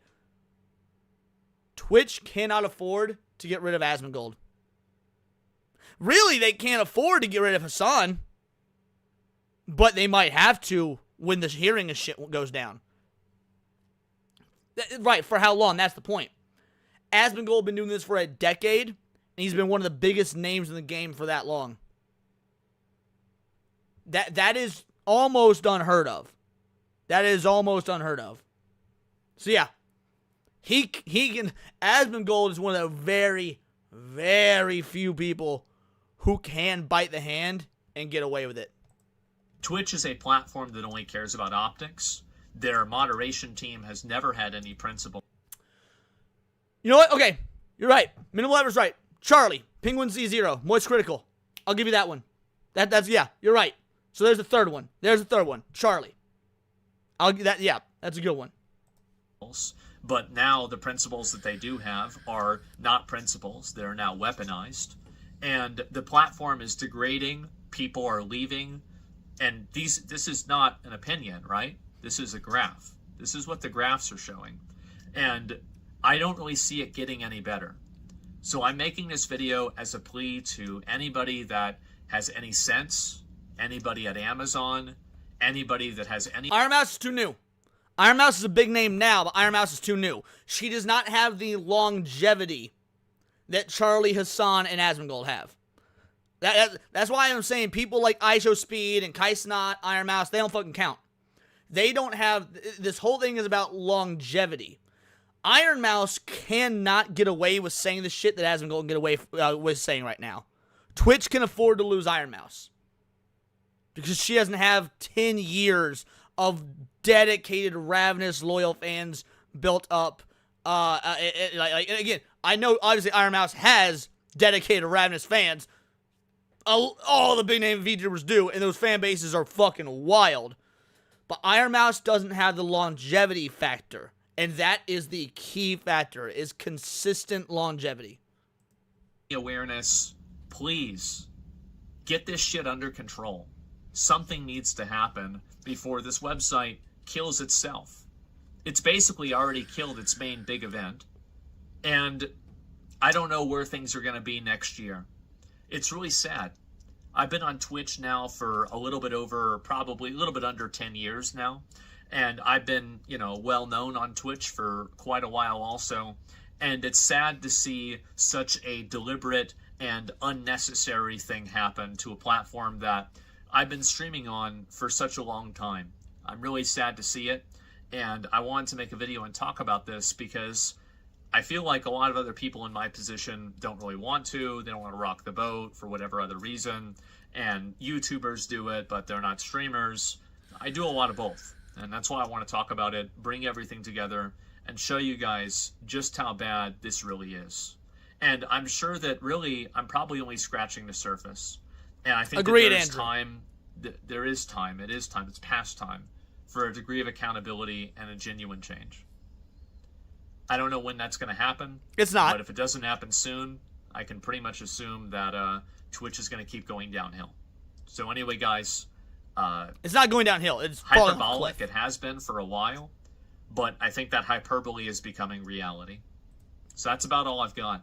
Let me know what you guys think. If there's anything I forgot, I missed out on, that I forgot to mention in the video, make sure to let me know in the comments, and I'll make sure to talk about those later on. So anyway, guys, thanks a lot for watching. I'll see you later. Peace. Great video. Great video. I mean, again, there's the things I think that he got wrong, but by and large, yeah, I think that's, I mean, that was a massive call out. That was, dude, to accuse Twitch of sponsoring Hamas is wild. Massive call out. So, yeah, I know this is a long one. We coming up on an hour and a half, pretty much just covering the Twitch stuff.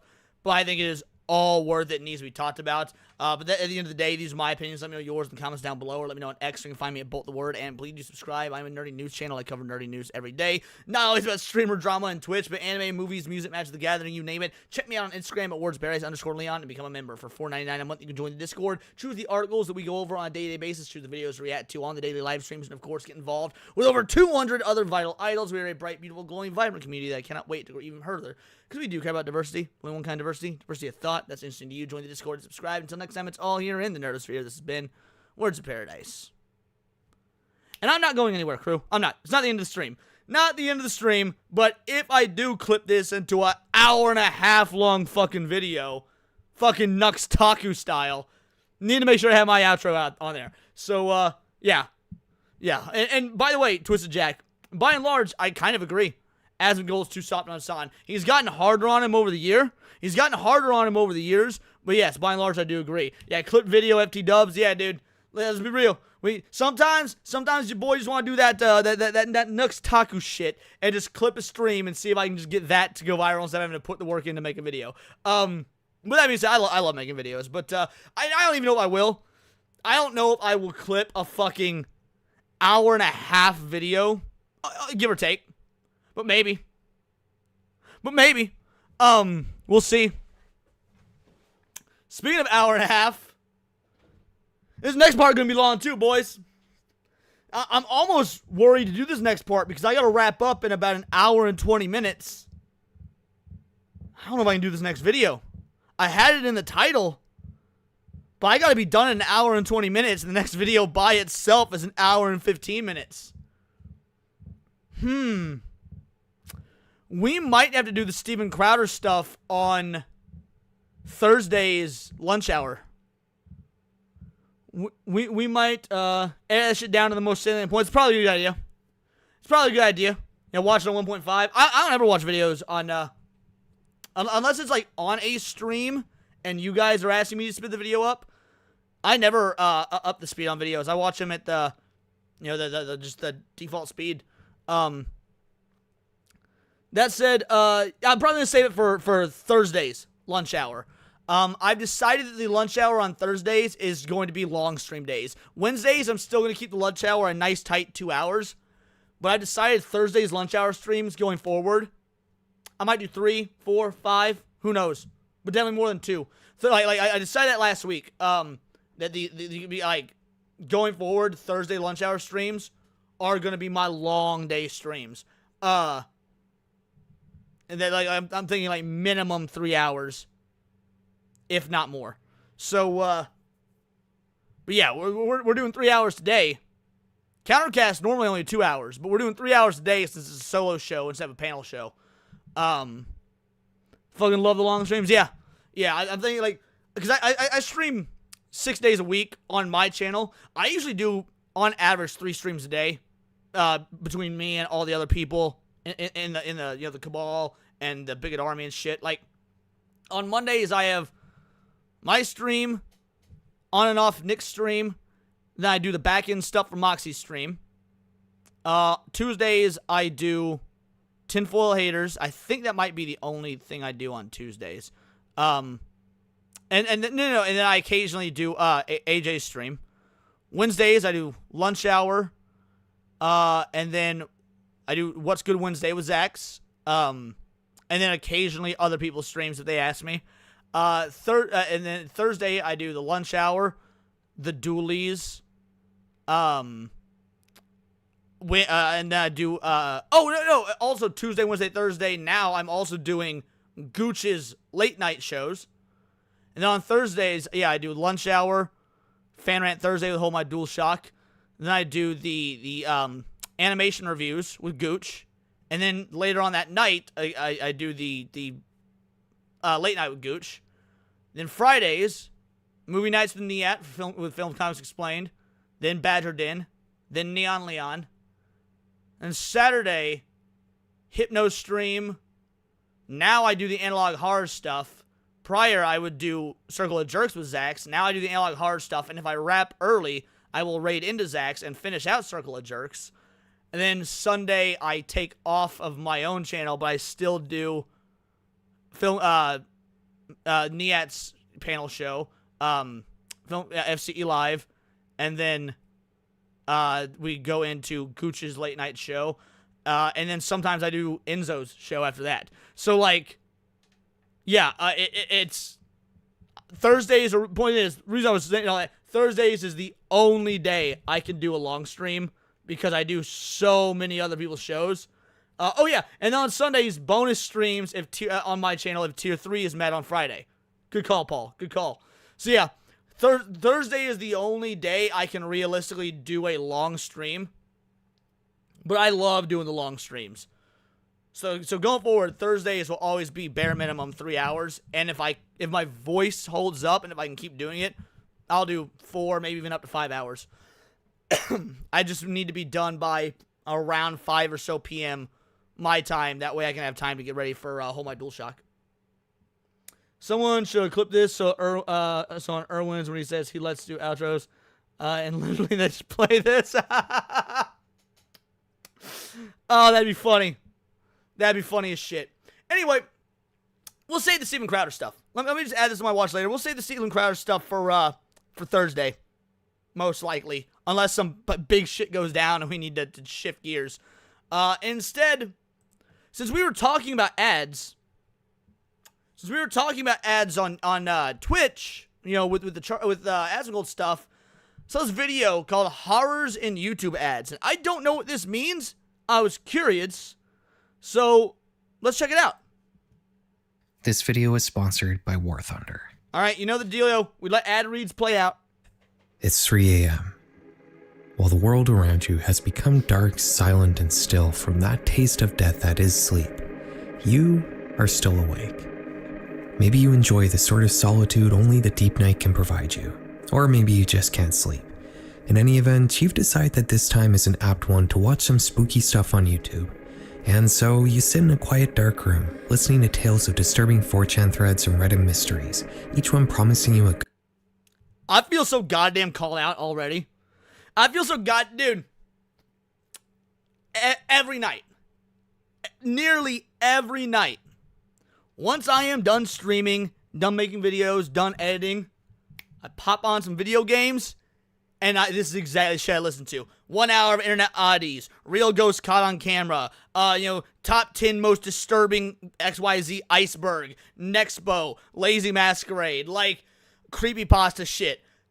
Every night, I am called the fuck out right now. Oh, it's 2 a.m. and this is what you're doing. You're goddamn right it's 2 a.m. and this is what I'm doing. Sonic Racing Cross Worlds and fucking, 1 hour of internet oddities. Damn. Good scare. Dude, slap ham too. But more Slap unsettling ham. than the videos themselves are the ads.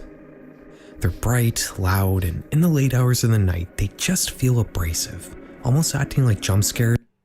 Not for your boy, because I use YouTube Premium, so I don't get ads, because I watch YouTube on my TV, and you can't ad block that shit.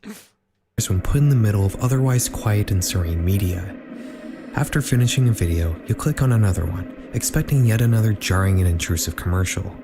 With this time, you don't get that. What you do get is much stranger.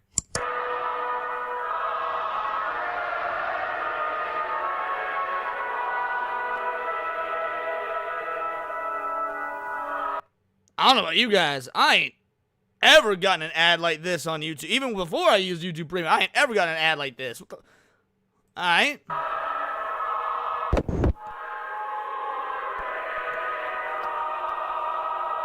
Is this like an ARG thing?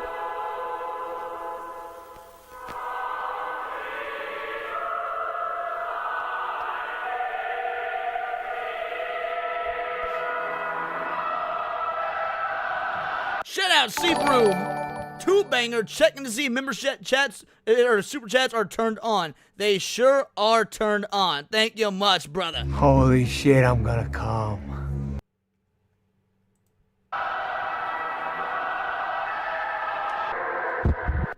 I don't know what For this the is, last Matt 2 Fun years, Cool. sporadic- What are we watching? It says horror. It's called Horrors and YouTube Ads, but I don't know what this is. I don't know what this is. It popped up my recommended feed. I thought it looked interesting, so I'm sharing it with you guys. Reports of strange YouTube ads such as these have been popping up every now and then on various platforms. They seem to appear mostly on channels focused around dark media, with the most commonly reported creators being Nick Crowley, Windigoon, and Nexpo, with the All creators I watch, but I've not gotten ads like this. Anytime I watch them, I've not gotten ads like this. Although, that is good. That is them doing like the target demographic. So if you're watching Nexpo, you're watching Nick Crowley, you're watching Lazy Masquerade, shit like that, 100% this is the target demographic. So if you can get some weird ads, War Wizard for 199 says Bureau's fat for a 2-banger. Double checking, just in case. The double check worked. You guys are gonna make me go dry with this. Holy shit, I'm gonna come. You're borrowing my time slot? Go for it, Zax. Go for it. Take my time slot, homie. one we just watched apparently appearing on Nexpo's Darkest Lost Media Volume 2 from 2023. The ad itself uses concerningly alarmist language, informing the viewer to arm themselves against their enemies, and alluding to some hidden knowledge, which I'm assuming is a product that's being advertised here. The clip ends with the phrase, "Tomorrow is our profession." As many internet users who have stumbled across this strange ad write, the company supposedly running these commercials is called the Latent World Program, and they have several ads done in this same style. So this is real. This isn't some ARG shit. Like, Latent World Program are actually running ads like this on these, dark, creepy YouTubers. Has anyone ever gotten ads like this? Like, anyone in the chat, have you ever gotten ads like this late night at YouTube? I've never heard of this. Like this one. From the dawn of time, man has...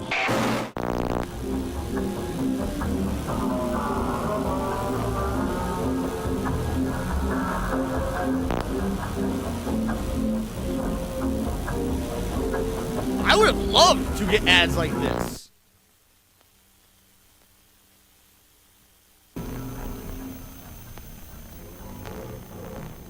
This one, again, uses alarmist messaging to allude to some future conflict or breakdown of society.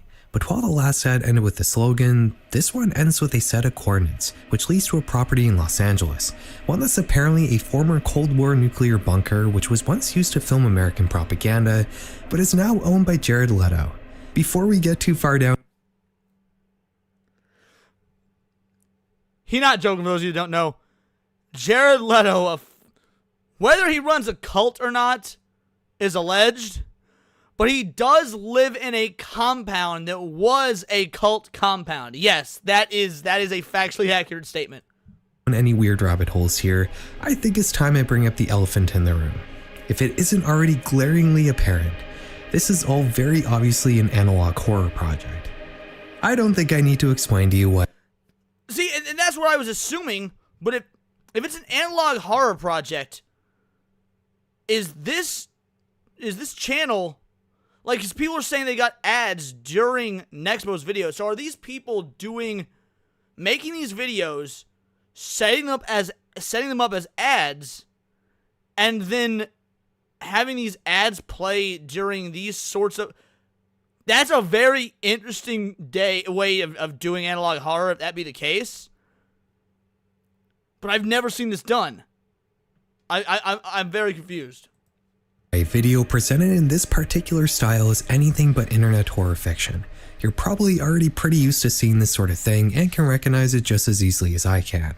And sure enough, clicking on any of these ads brings you to the creator's channel, Gloomy Text and Media, who is advertising their analog horror project called Tuesday Tapes. The series is an anthology focusing on strange events that supposedly occurred in the late 90s and 2000s. I'm not going to spoil it here. Alright, chat, I'm going to leave it up to you. I'm going to leave this up to you. Because Paul was thinking the same thing I was. I hate abandoning a creator's video partway through, but we do our own Saturday night analog horror streams. This actual analog horror might be one to just put on the list to cover on Saturday nights. So should we abandon this video and do a different one? And save this for the actual analog horror nights? Exactly. Like, this is tailor-made for Saturday night stream. I don't really want to do... I thought this was going to be about actual, just bad ads on YouTube. Like ads that are horrifying. Alright, I'll put a poll in chat, because I'm seeing people be mixed. Because I feel like the vibe, like, it's 5 o'clock on a fucking Monday afternoon. I feel like the vibe isn't right to do a horror thing like this. So I'll put a poll in chat. But you know what? Enough of you guys are saying yeah. Enough of you guys are saying yeah. We'll just nix this. We'll nix this. What I will do as recompense, I will like the guy's video. I will drop it in the chat so that you guys can do it and whatnot. I mean, it looks like I might not need the support. Dude already had almost 600k fucking views. But yeah, we're gonna nix this for now. We got some shit to put on hold for sure. All right, let me scroll through here and let me see what's in my algorithm right now, and we'll figure out what we're gonna be watching. Give me one moment. Let's see. Let's look through here. Yeah, y'all have to bear with me for a bit. You know what? It's been a long time since we talked about Sweet Baby Inc. This comes to us from...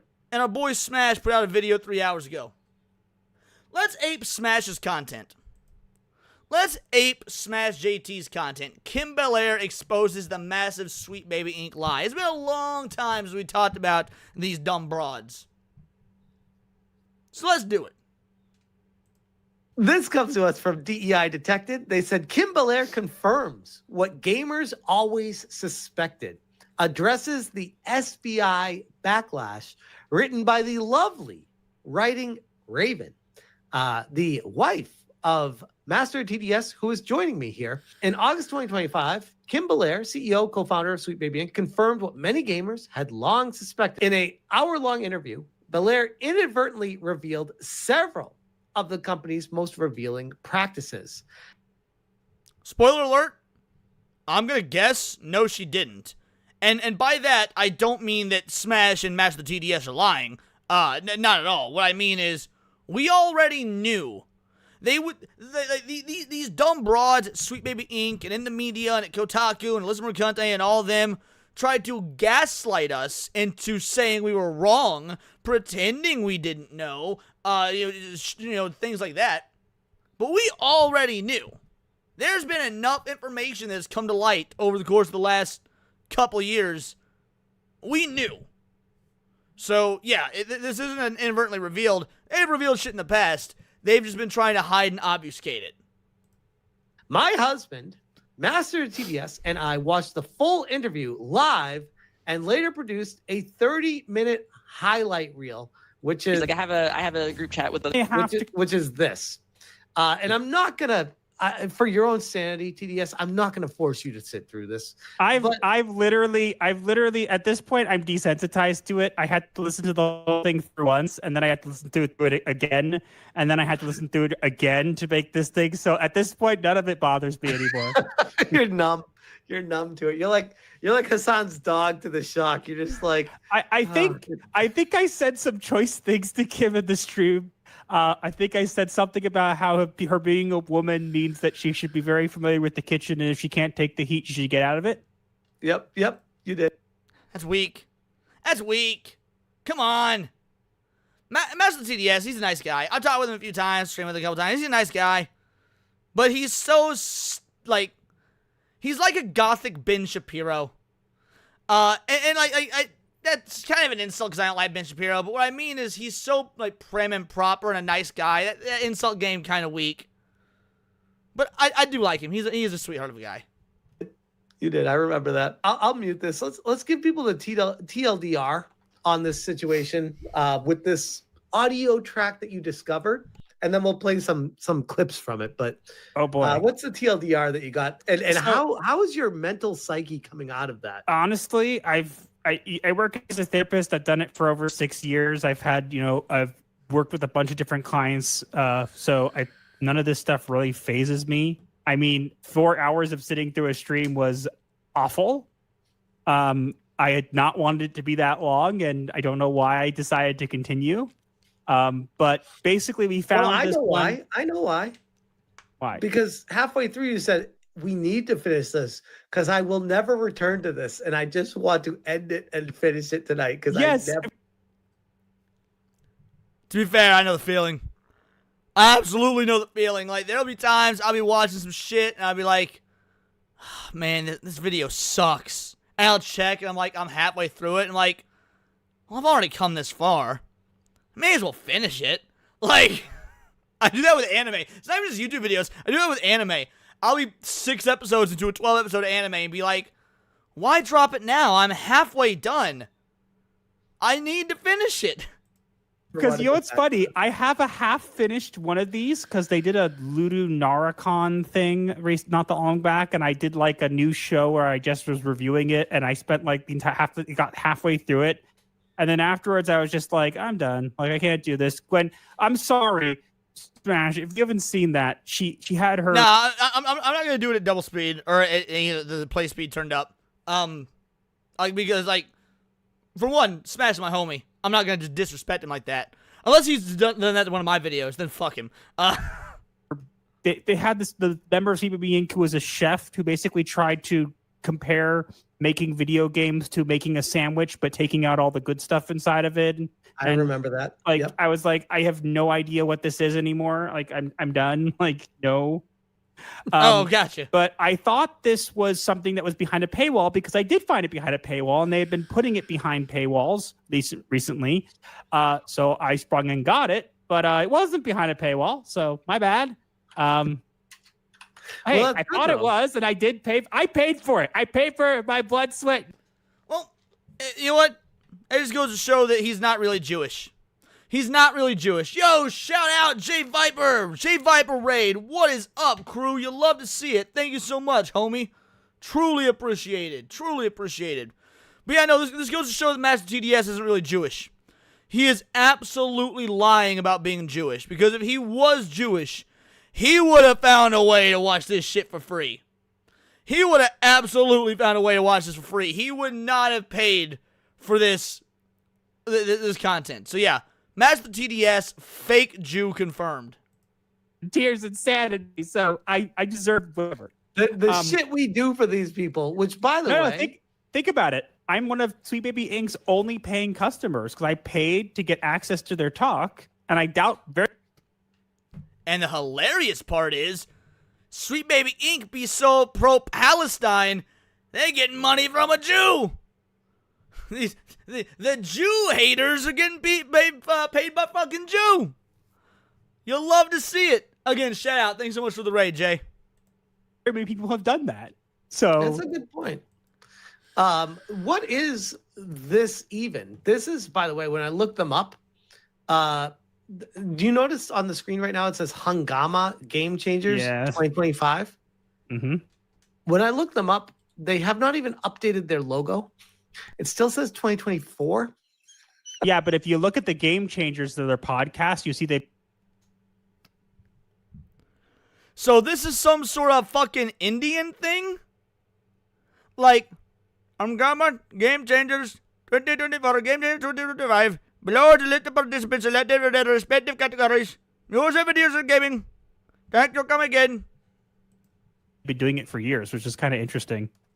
Is this? No, go up to the top. If you go to their podcast little tab there, okay, and you see season 1, years? season 2, season 3, and then the leadership series, which is the one that they were doing. So they've done this for a while, and they've got a lot. See, look, subscribe now. I subscribe. Damn it! My God, but the funny thing is, like, I don't know if you guys can see this. Let me zoom in. It's 2024. They haven't. Yeah, I'm wondering the their same thing, logo. Avernum. If you're going to not update your logo with the year, don't put a fucking year in your logo. Also, I don't remember 100%, but I think I'll ask my wife since she happens to be in the same room. What did Hungama stand for exactly? Someone in our chat said that it's Indian. I'm pretty sure Hungama stands for we make video games while shitting on the street. Pretty sure that's what it stands for. We make video games while shitting on the street. Erotica? What? I don't know if that's true, but it could be like, I don't know. Honestly, at that point, I was so zogged out. I was just like, I'm out of here. Okay. Is it Hungama? Is that, did I spell it right? Chaos. Uproar, Okay. Commotion, chaos, noisy excitement. Fun. Unironically 100% accurate. Because all these dumb broads that are trying to change and alter video games and destroy the hobby are causing an uproar, commotion, chaos. And we all know bitches be noisy. We all know bitches be noisy. Do not redeem, do not redeem. Yeah, dramatic. We all know these broads be dramatic. So the bitching podcast, right? Lively, dramatic context. So uproar game changers or noisy game changers or fun or excitement. So it's not the excitement part because it clearly isn't exciting. So I would say noisy, right. noisy game changers. Okay, got it. Noisy game changers. Anyways, that tracks.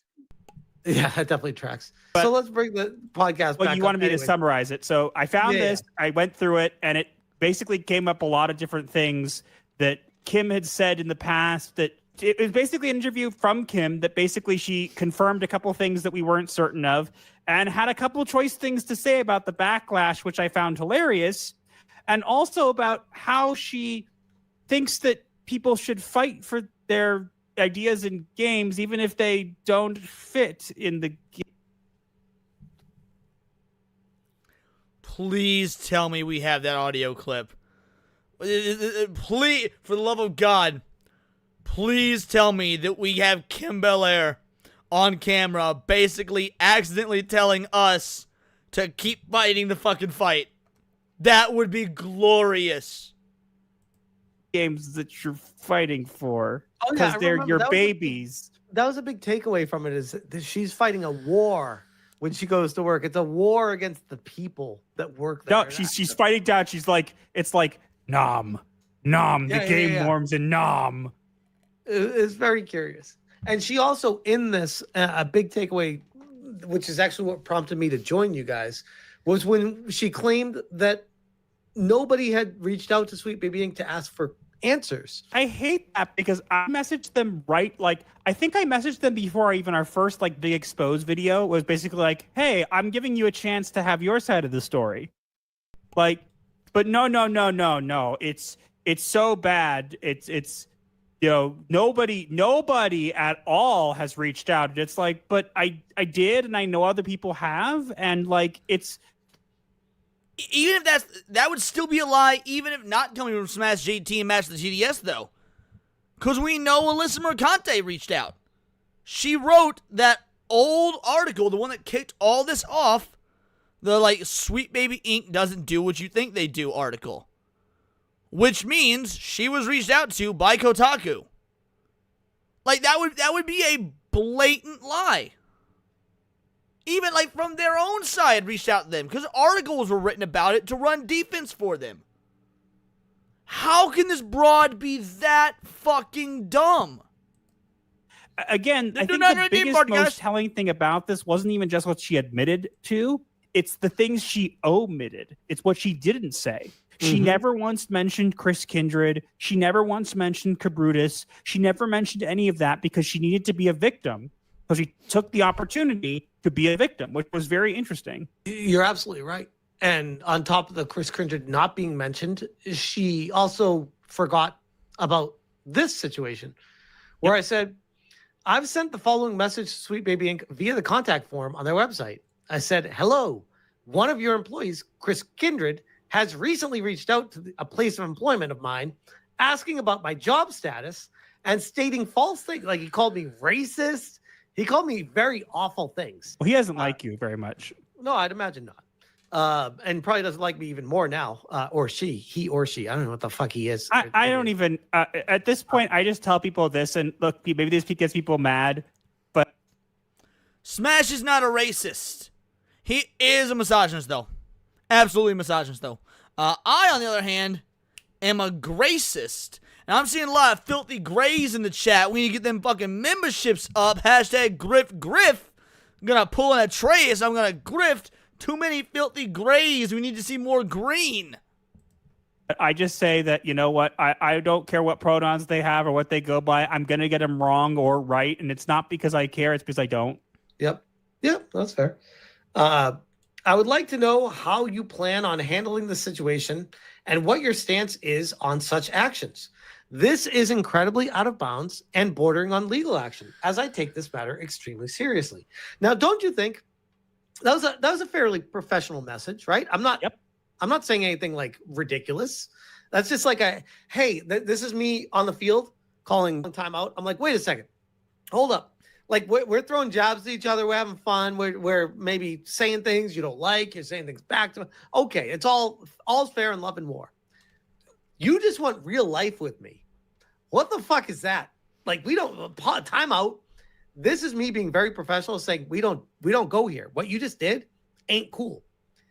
What they should have done is apologize and said, we will address that. And maybe even if they wanted to go the extra step and say, hey, we know we don't agree on certain perspectives. I love Smash. I do. But sometimes he a retard. And by that I mean, he says what they should have done is X, Y, Z. I get he trying to be diplomatic, but you can't be diplomatic with actual fucking Marxists. You can't. There was never a world where Marxists like these broads here were going to ever be professional and intellectually and philosophically honest and consistent. If they were to do that, their worldview would fall apart in front of them and all four of their fans. Like, they have to bring the real world into this because they will inherently lose in the battlefield and the free market of ideas and exchange and dialogue. Because their worldview is unsustainable. They have to hide it. They have to obfuscate it. And when those don't work, they have to attack any made-up opposition. Any made-up opposition.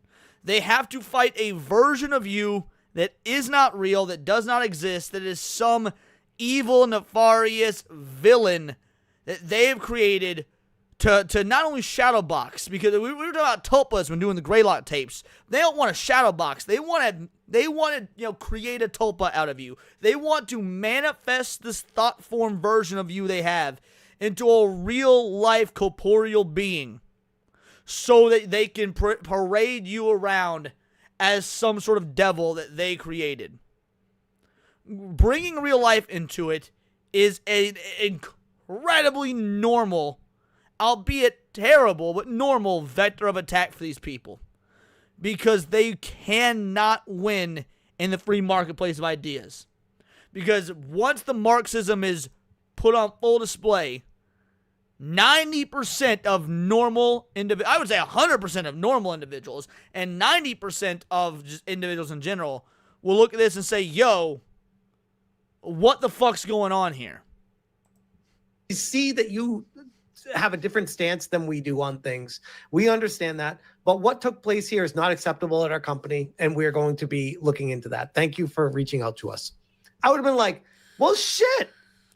My perspective on Sweet Baby Inc. just completely dynamically changed. 100%. Correct, Kyle. They actually care. They actually want to do what's best for the interest of their company. Wow. What do they do instead? Not Marxists do not care about their company. See, again, Smash is thinking logically.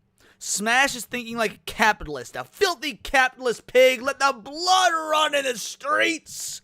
Hashtag Hamas, Epstein, Osama bin Laden, Diddy, Dog, Shocker, Piker. Smash is thinking like a capitalist. He is retarded. Love him to death, but he is retarded. Marxists do not care about their company because they do not believe in free market capitalism.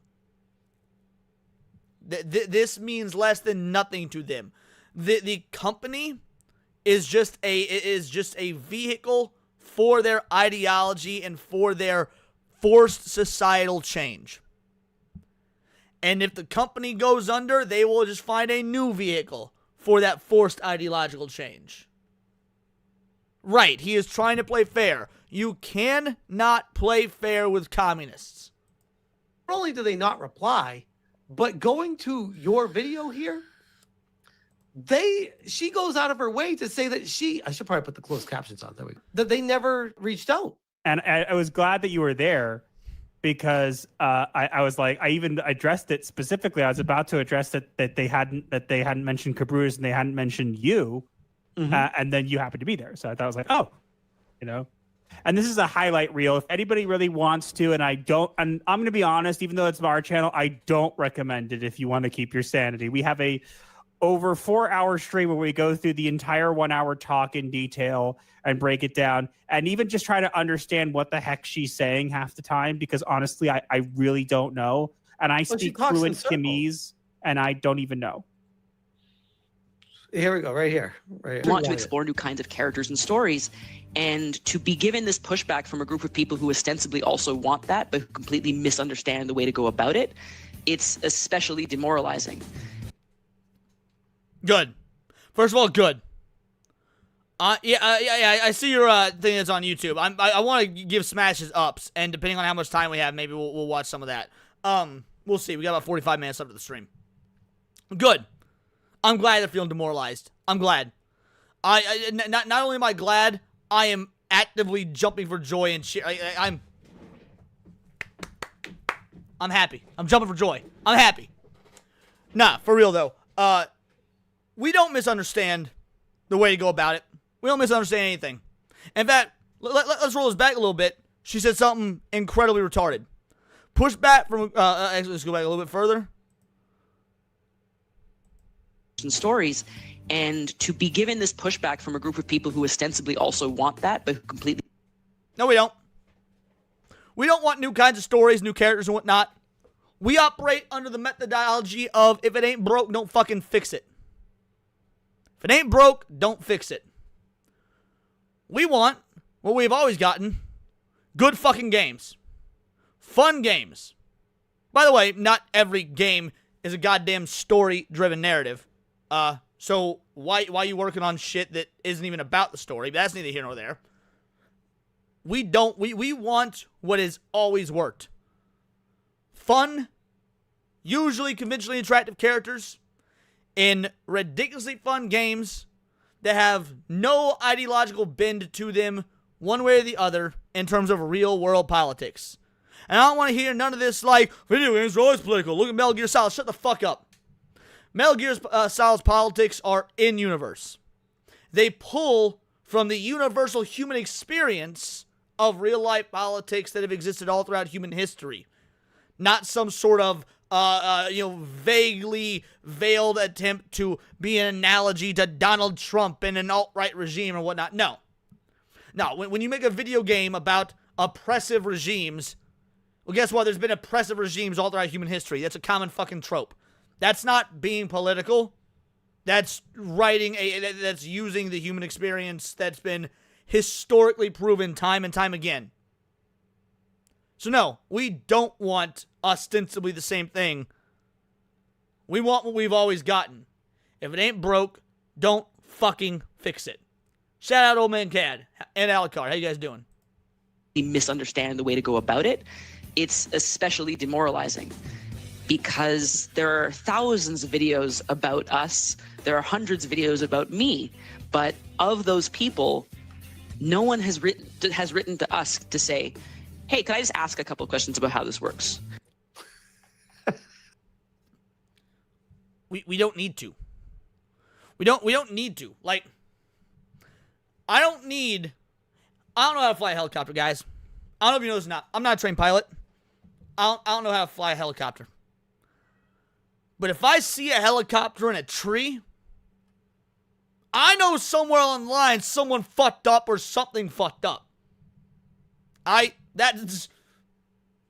Doth my lying eyes deceiveth me? Like, no.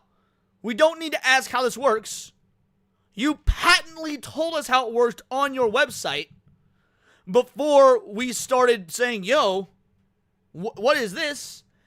And you 100% went back and altered and changed and privated things on your website to then try and gaslight people into saying, this is not how any of this works. Bullshit. We have the proof. We didn't need to ask you how it worked. You already told us and the world publicly how the fuck it worked. And by the way, like Smash and Master TDS said, both of them did reach out to ask how it worked. So even if we didn't need to ask, which we didn't because you already told us, Smash and Master TDS still did in fact ask. So congratulations, you played yourself not once but twice. Another one. I was blown. That's when I heard that. And again, this is like really early into the podcast. When I heard this, I was like, okay, that's gold, because that's literally just, I'm a liar. I am lying to you. A flat out verifiable lie. And from personal, like my own life, I know that that's a lie because I have reached out to them and I said, hey, how the fuck's it working over there? Because you got an employee, There's rogue no employee calling helicopter my own bossing company trying to say. get fucking fired. Zero response. And all we get is no one reaches out to us. I think the only way we've ever gotten close to like any correspondence from them was when she addressed like everybody at XOXO. And I will say, I think that we did get a relative of one of the people involved reach out to us, specifically my wife and I, because they didn't like something we said. But other than that, like I don't think they've ever extended the olive branch, or at least said like, hey, let's talk. Like, again, they keep saying we're misunderstood. Master of the TDS has extended the olive branch multiple times. Master of the TDS, and I can share this because he made the screenshot public, so this isn't like me, doxing DMs or anything. Master of the TDS reached out to Alyssa Mercante himself to extend the olive branch and being like, hey, do you want to have a conversation?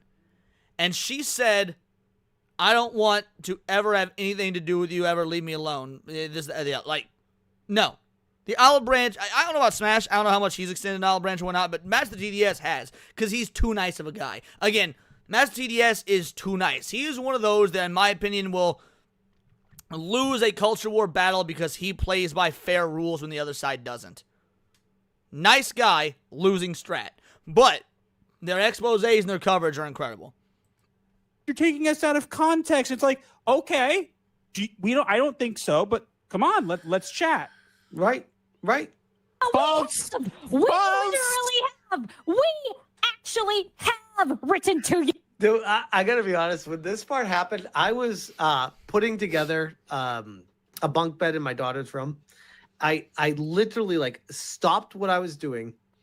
And no, sorry, I wasn't even at that point. I was putting the flooring in. I stopped what I was doing while I was putting the flooring in, and I was like, because I had my earpods in, I was just listening.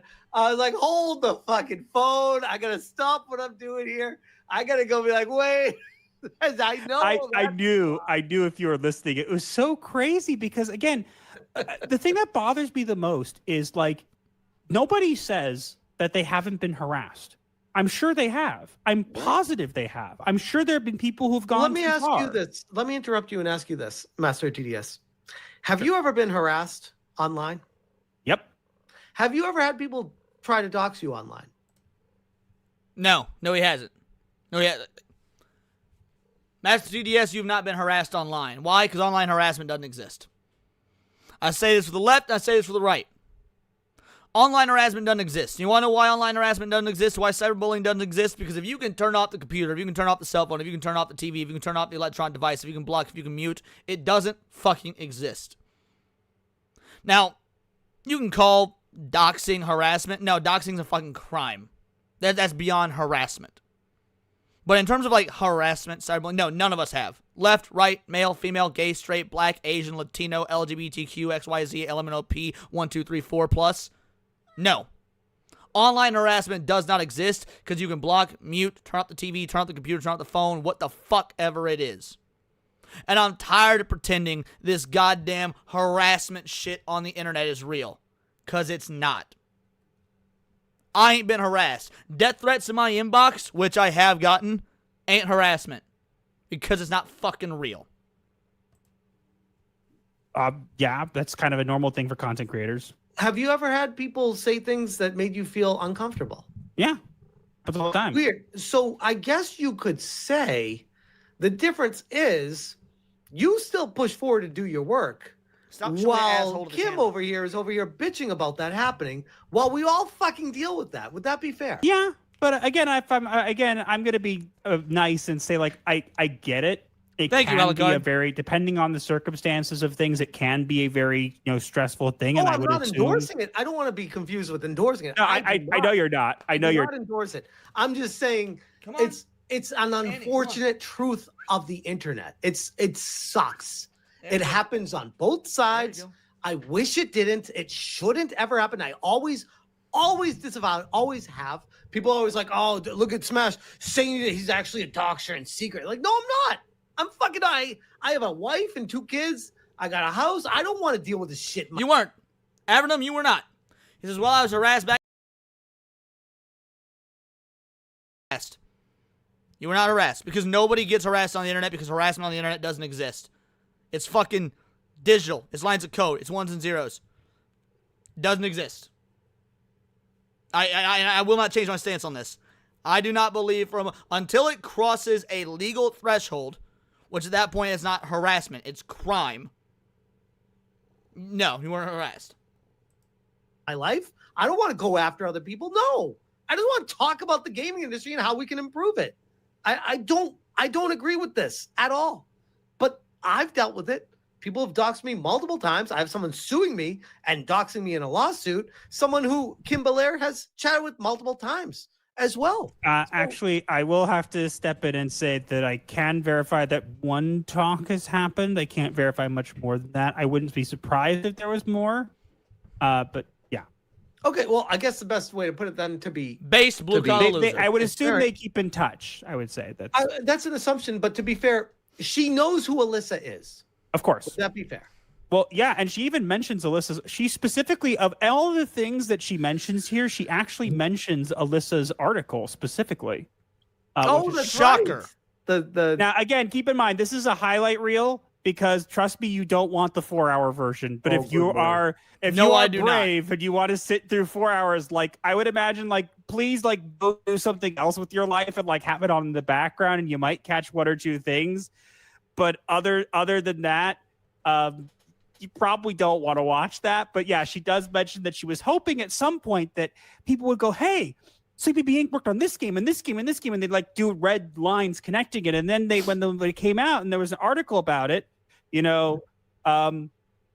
It was someone showing the board with all the things like Sweet Baby doesn't do what I think it does, like drawing connections. Just like, so I got my wish, but not the way that I wanted it to. And I'm like, oh, I remember that article. I've noticed the tendencies that Kim has, while she may not identify herself as a communist or a Marxist, the things that she is. But she is. But she is. And it's funny, because Smash is now talking about communism and Marxism. Then he should know, full stop, that these people can't be reasoned with using capitalism, which was his argument earlier. But again, we love Smash because he's retarded. But no. Like jokes aside, yes, a communist and a Marxist, if they're a smart communist and a Marxist, well, smart, relatively speaking, won't say they're a communist or a Marxist. Because you can't convince people to be communists and Marxists when you tell them honestly what communism and Marxism is. Said in the past have led me to believe that she is a Marxist and a communist. And that directly opposes capitalism. And I think that is correct. The divide. That really is. It's. I hate him, guys. I hate him. I love him, but I fucking hate him. The age-old thing that our grandparents and great-grandparents have been bitching about for years, about like the fucking commie bastards. You need to stop these people because they will destroy society. And in my humble opinion, that's exactly what she is. Now, she would probably deny that, to be fair. Maybe she wouldn't. Some of them just embrace it. But what she stands for, what she says, pushing DEI as a main component, goes directly against capitalism inherently. I feel like we're diametrically opposed with our own ideologies, I guess you could say. And only one can win out. And I think that's why they hate us so much. I really do. I think at the core, it goes beyond gaming. It goes. Finally, Smash seems to get it. That is what it is. This is not about gaming. This is not even about DEI. This has always been about, from the fucking jump, from Gamergate 1, from OG Gamergate, the one that actually mattered, this has always been about communism versus capitalism. You can break it down and do subgenres and subcategories and make it about games and make it about, whatever. But at its core, finally, Smash is correct. This has always been communism versus capitalism. And capitalism will win every time, so long as there is not some larger entity in the background pulling strings. Now, obviously, I believe that's what's happening.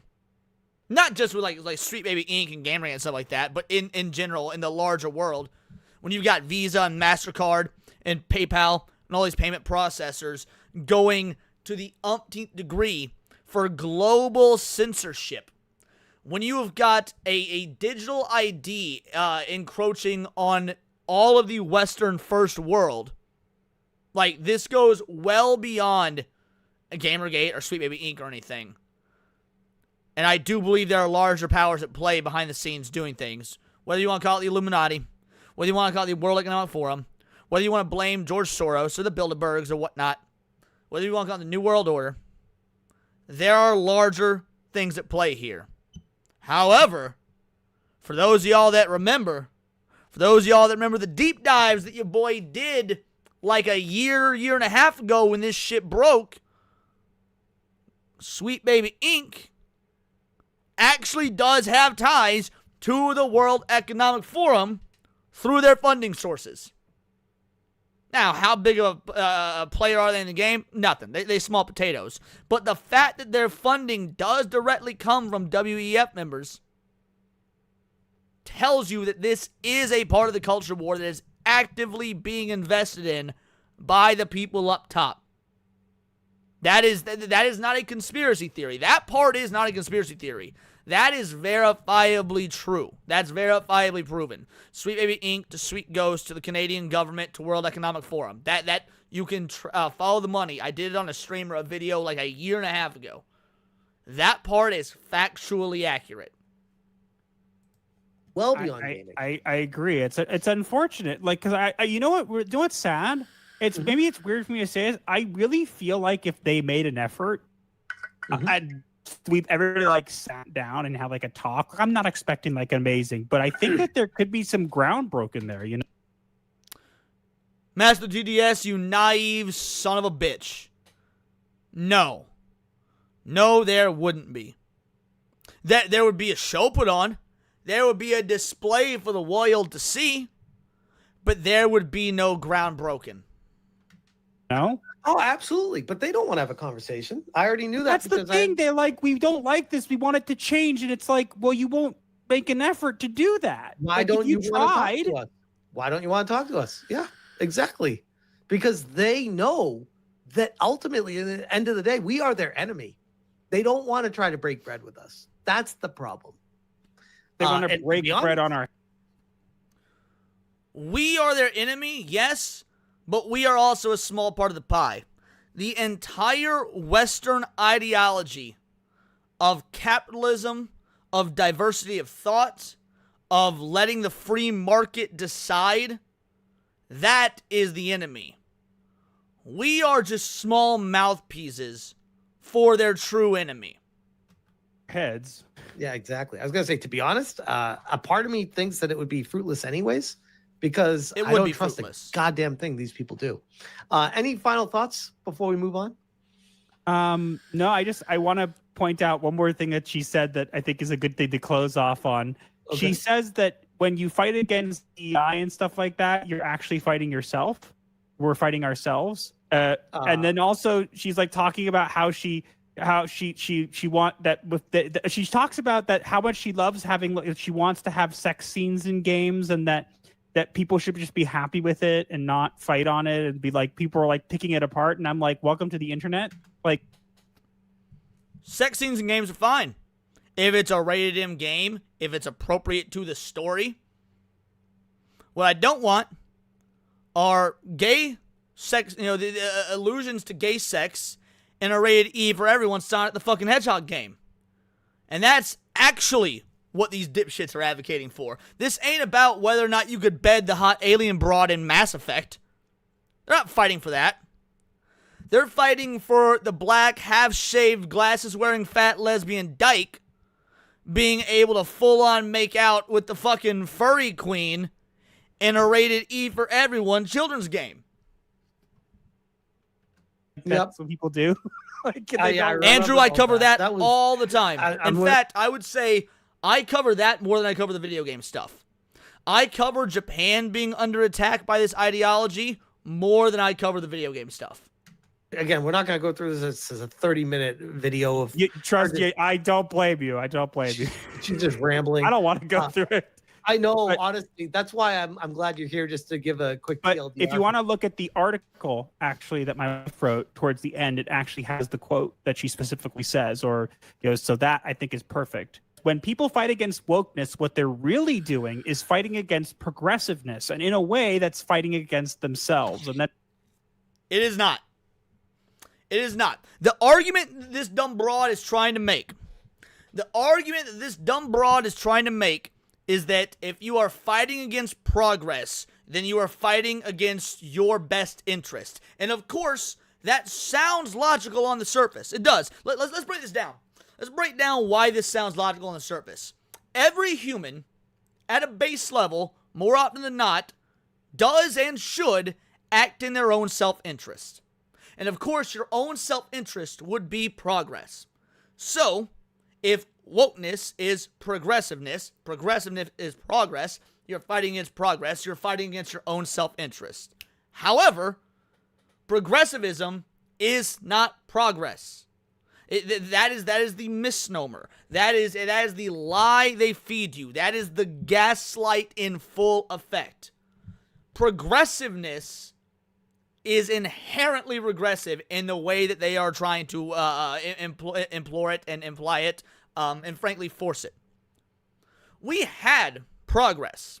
When you grew up in the fucking mid-90s and your heroes were Michael fucking Jordan and Will Smith and Tiger goddamn Woods, and there was no more racism. Obviously there was still racism, but like, hyperbolically speaking, Race relations were the best they'd ever fucking been. When you grow up idolizing black athletes, when you get to a point you can have a black president, albeit a goddamn terrible one, Obama, one big ass mistake, America. But the point is, when you get your society to a point where you can get your first black president, that is progress. Because people were done. We didn't care about the race shit. Yeah, you had some dumb fucking rednecks in Appalachia that were like, we hate them jigaboos. Like, that ain't never gonna go away. Racism in reality is never gonna go away. But it was obviously at its all-time low, and it was the best it's ever been. Then you got the progressives that come in, and you try to force societal changes. Doing something by force at an ideological level is not progress. Because progress needs to come naturally, and it needs to come from the free market of ideas. So yes, DEI, ESG, all of this is inherently regressive. So when she tries to say, when people fight against wokeness, what they're really fighting against is progressiveness, this is 100%, not only is it a lie, but it is a text, it is straight out of the Marxist communist ideological playbook. We did nothing wrong. Kim, hold on, before she goes go on. ahead. Kim, we're fighting against communism. We're not fighting against ourselves. We're fighting against Marxism and ideologies pushing DEI. We're not fighting against ourselves. We're not fighting against progressiveness. Progressiveness is a dog whistle word for communism. But go on. Correct. Well, she was trying to say that progressiveness is change in games, and she wants change too. Like, that is not what she was trying to say. That's a surface level reading of it. That is not what she was trying to say. That could fall under the umbrella, but that is not what she was trying to say. We say, we want more sexier women in games. And she's like, well, I want this character to have, more, I want this character to have more expressed sexuality. And I'm like, there's a difference. Sexier. What? No, she says specifically that she wants a character to have more expressed sexuality. And it's like, okay, what does that mean? And how is that progress? So how is more expressed sexuality progress? Also, how is it regressive? In all reality, it's technically neither, because that's just a statement. Like anything else, it's how and when it's used and implemented. All right? Like 100, the idea of like a more sexual character. No, notice, not sexualized, but sexual. That is not inherently progressive or regressive, because in isolation it means nothing. There has to be context around it.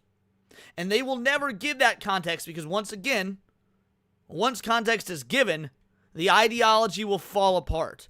They need to use these buzzwords. They need to plant seeds of ideas so that you come to the proper progressive conclusion that they want you to come up with without having to actually spell it out. Your world. I think I said that. It means Tosh. Twisted Jack says, show boobs for progress. That'd be cool. Show super chats for progress. In Dragon Age the Veilguard. That's what. No, I think I said like, well, we don't want that because you want like androgynous tree people or something like that. I think that's what I said, that she might want them to be more expressive. And it's like, no one wants that. Yep. And then concluded, we did nothing wrong. We did our jobs the best we could. Well, that's the problem, Kim. You didn't do the jobs the best you could. You want to know how you did? How I know you didn't do the job the best you could? Because you don't hire based on merit. Hiring based on merit, like if we were to like actually break this down and like give the benefit of the doubt and pretend she's not lying through her crooked yellow teeth. If you did the job the best you could, you wouldn't have DEI policies. Because DEI policies negate hiring the best. Because they hire based on immutable characteristics instead of merit. So just purely by having DEI policies in your hiring practice means you inherently did not do the best you could because you did not have the people that could do the best. You did it the best you could, and that wasn't good enough, I think. I will leave it at this, too. And I think Kim knows this, by the way, too. The only reason that Sweet Baby Inc. gets contracted and hired by companies is to up their ESG scores. That's the only reason. Well, don't forget, don't forget, they were specifically, and Kim admits in this talk, and again, just if anyone wants to hear the whole thing, you can, but I don't recommend it. She admits specifically that they were involved with Alan Wake, specifically with the character Saga Anderson, and Saga Anderson in the first game wasn't black, and in the second game she was. And like, I think it's interesting. Like, we were brought in specifically, like, hey, we made this character, we love this. She but didn't like, she try to claim that they didn't just race swap? But it's like, bro, we can put 2 and 2 together. Like, what do you mean you didn't? Yeah, you did, obviously. I just think it's funny. It's like we don't get brought in just for this, except we were brought in just for this, and it's like, so you lied. Like, you just have to talk to yourself, Kim. They get brought in to up ESG scores and increase quote unquote marginalized people in video games. Why? Because the World Economic Forum is giving low interest loans, and they're all in a big clique together. It's one big club, and we're not in it. Yep. And I'll say one more. Finally, Smash does something correct. I mean, not that he's been incorrect thus far, but he hadn't quite gotten there yet until relatively recently. Finally. And it's not that it's a big club and we're not in it. I mean, that is true, but it's so much more nefarious than that. It's that this big club wants everybody to be their servants. Wants the general populace. Again, this goes beyond video games. They want good little non-thinking worker drones that will make sure that they live a life of luxury and royalty until the heat death of the universe at the expense of our freedom. Our freedom of speech, our freedom of expression, our freedom of thought, our freedom of choice.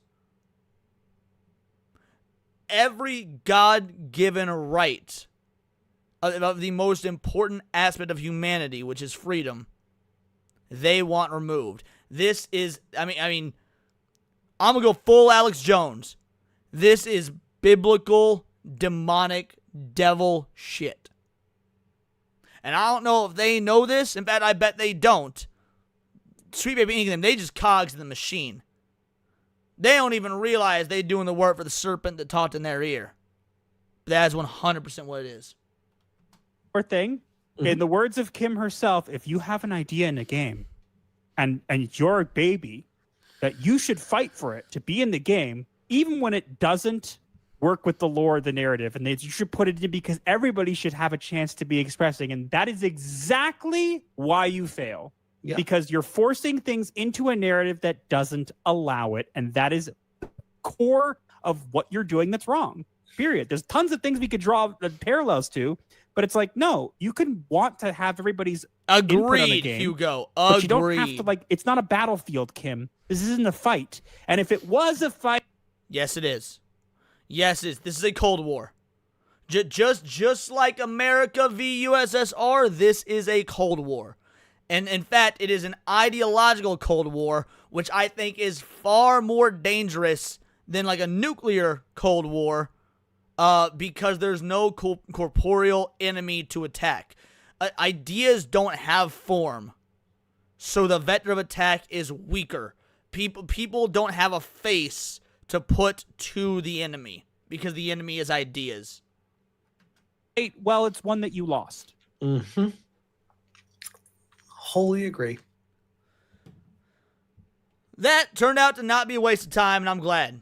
Because I was truly thinking it might end up being a waste of time. Because I won't lie, I ain't covered the Sweet Baby Inc. stuff and the Gamergate stuff in a while. Because I found it tedious and boring after a bit.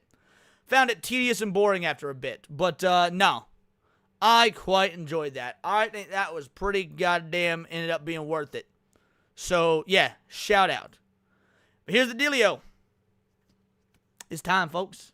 It's time to go. I can't do another reaction in 13 minutes. So we're going to start wrapping.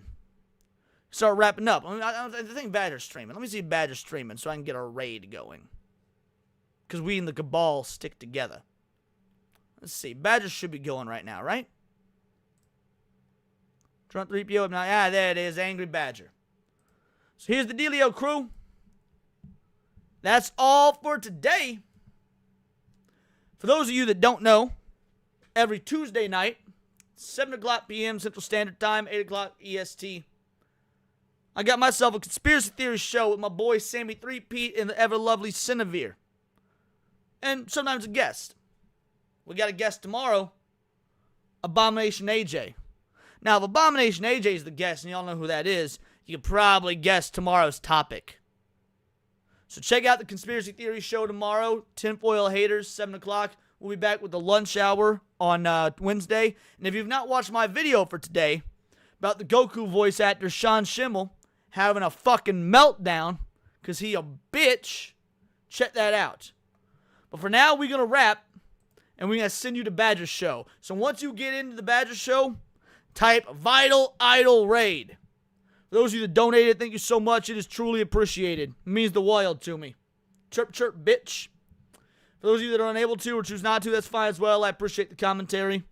And until next time, it is all here in the Nerdosphere, and this has been Words of Paradise.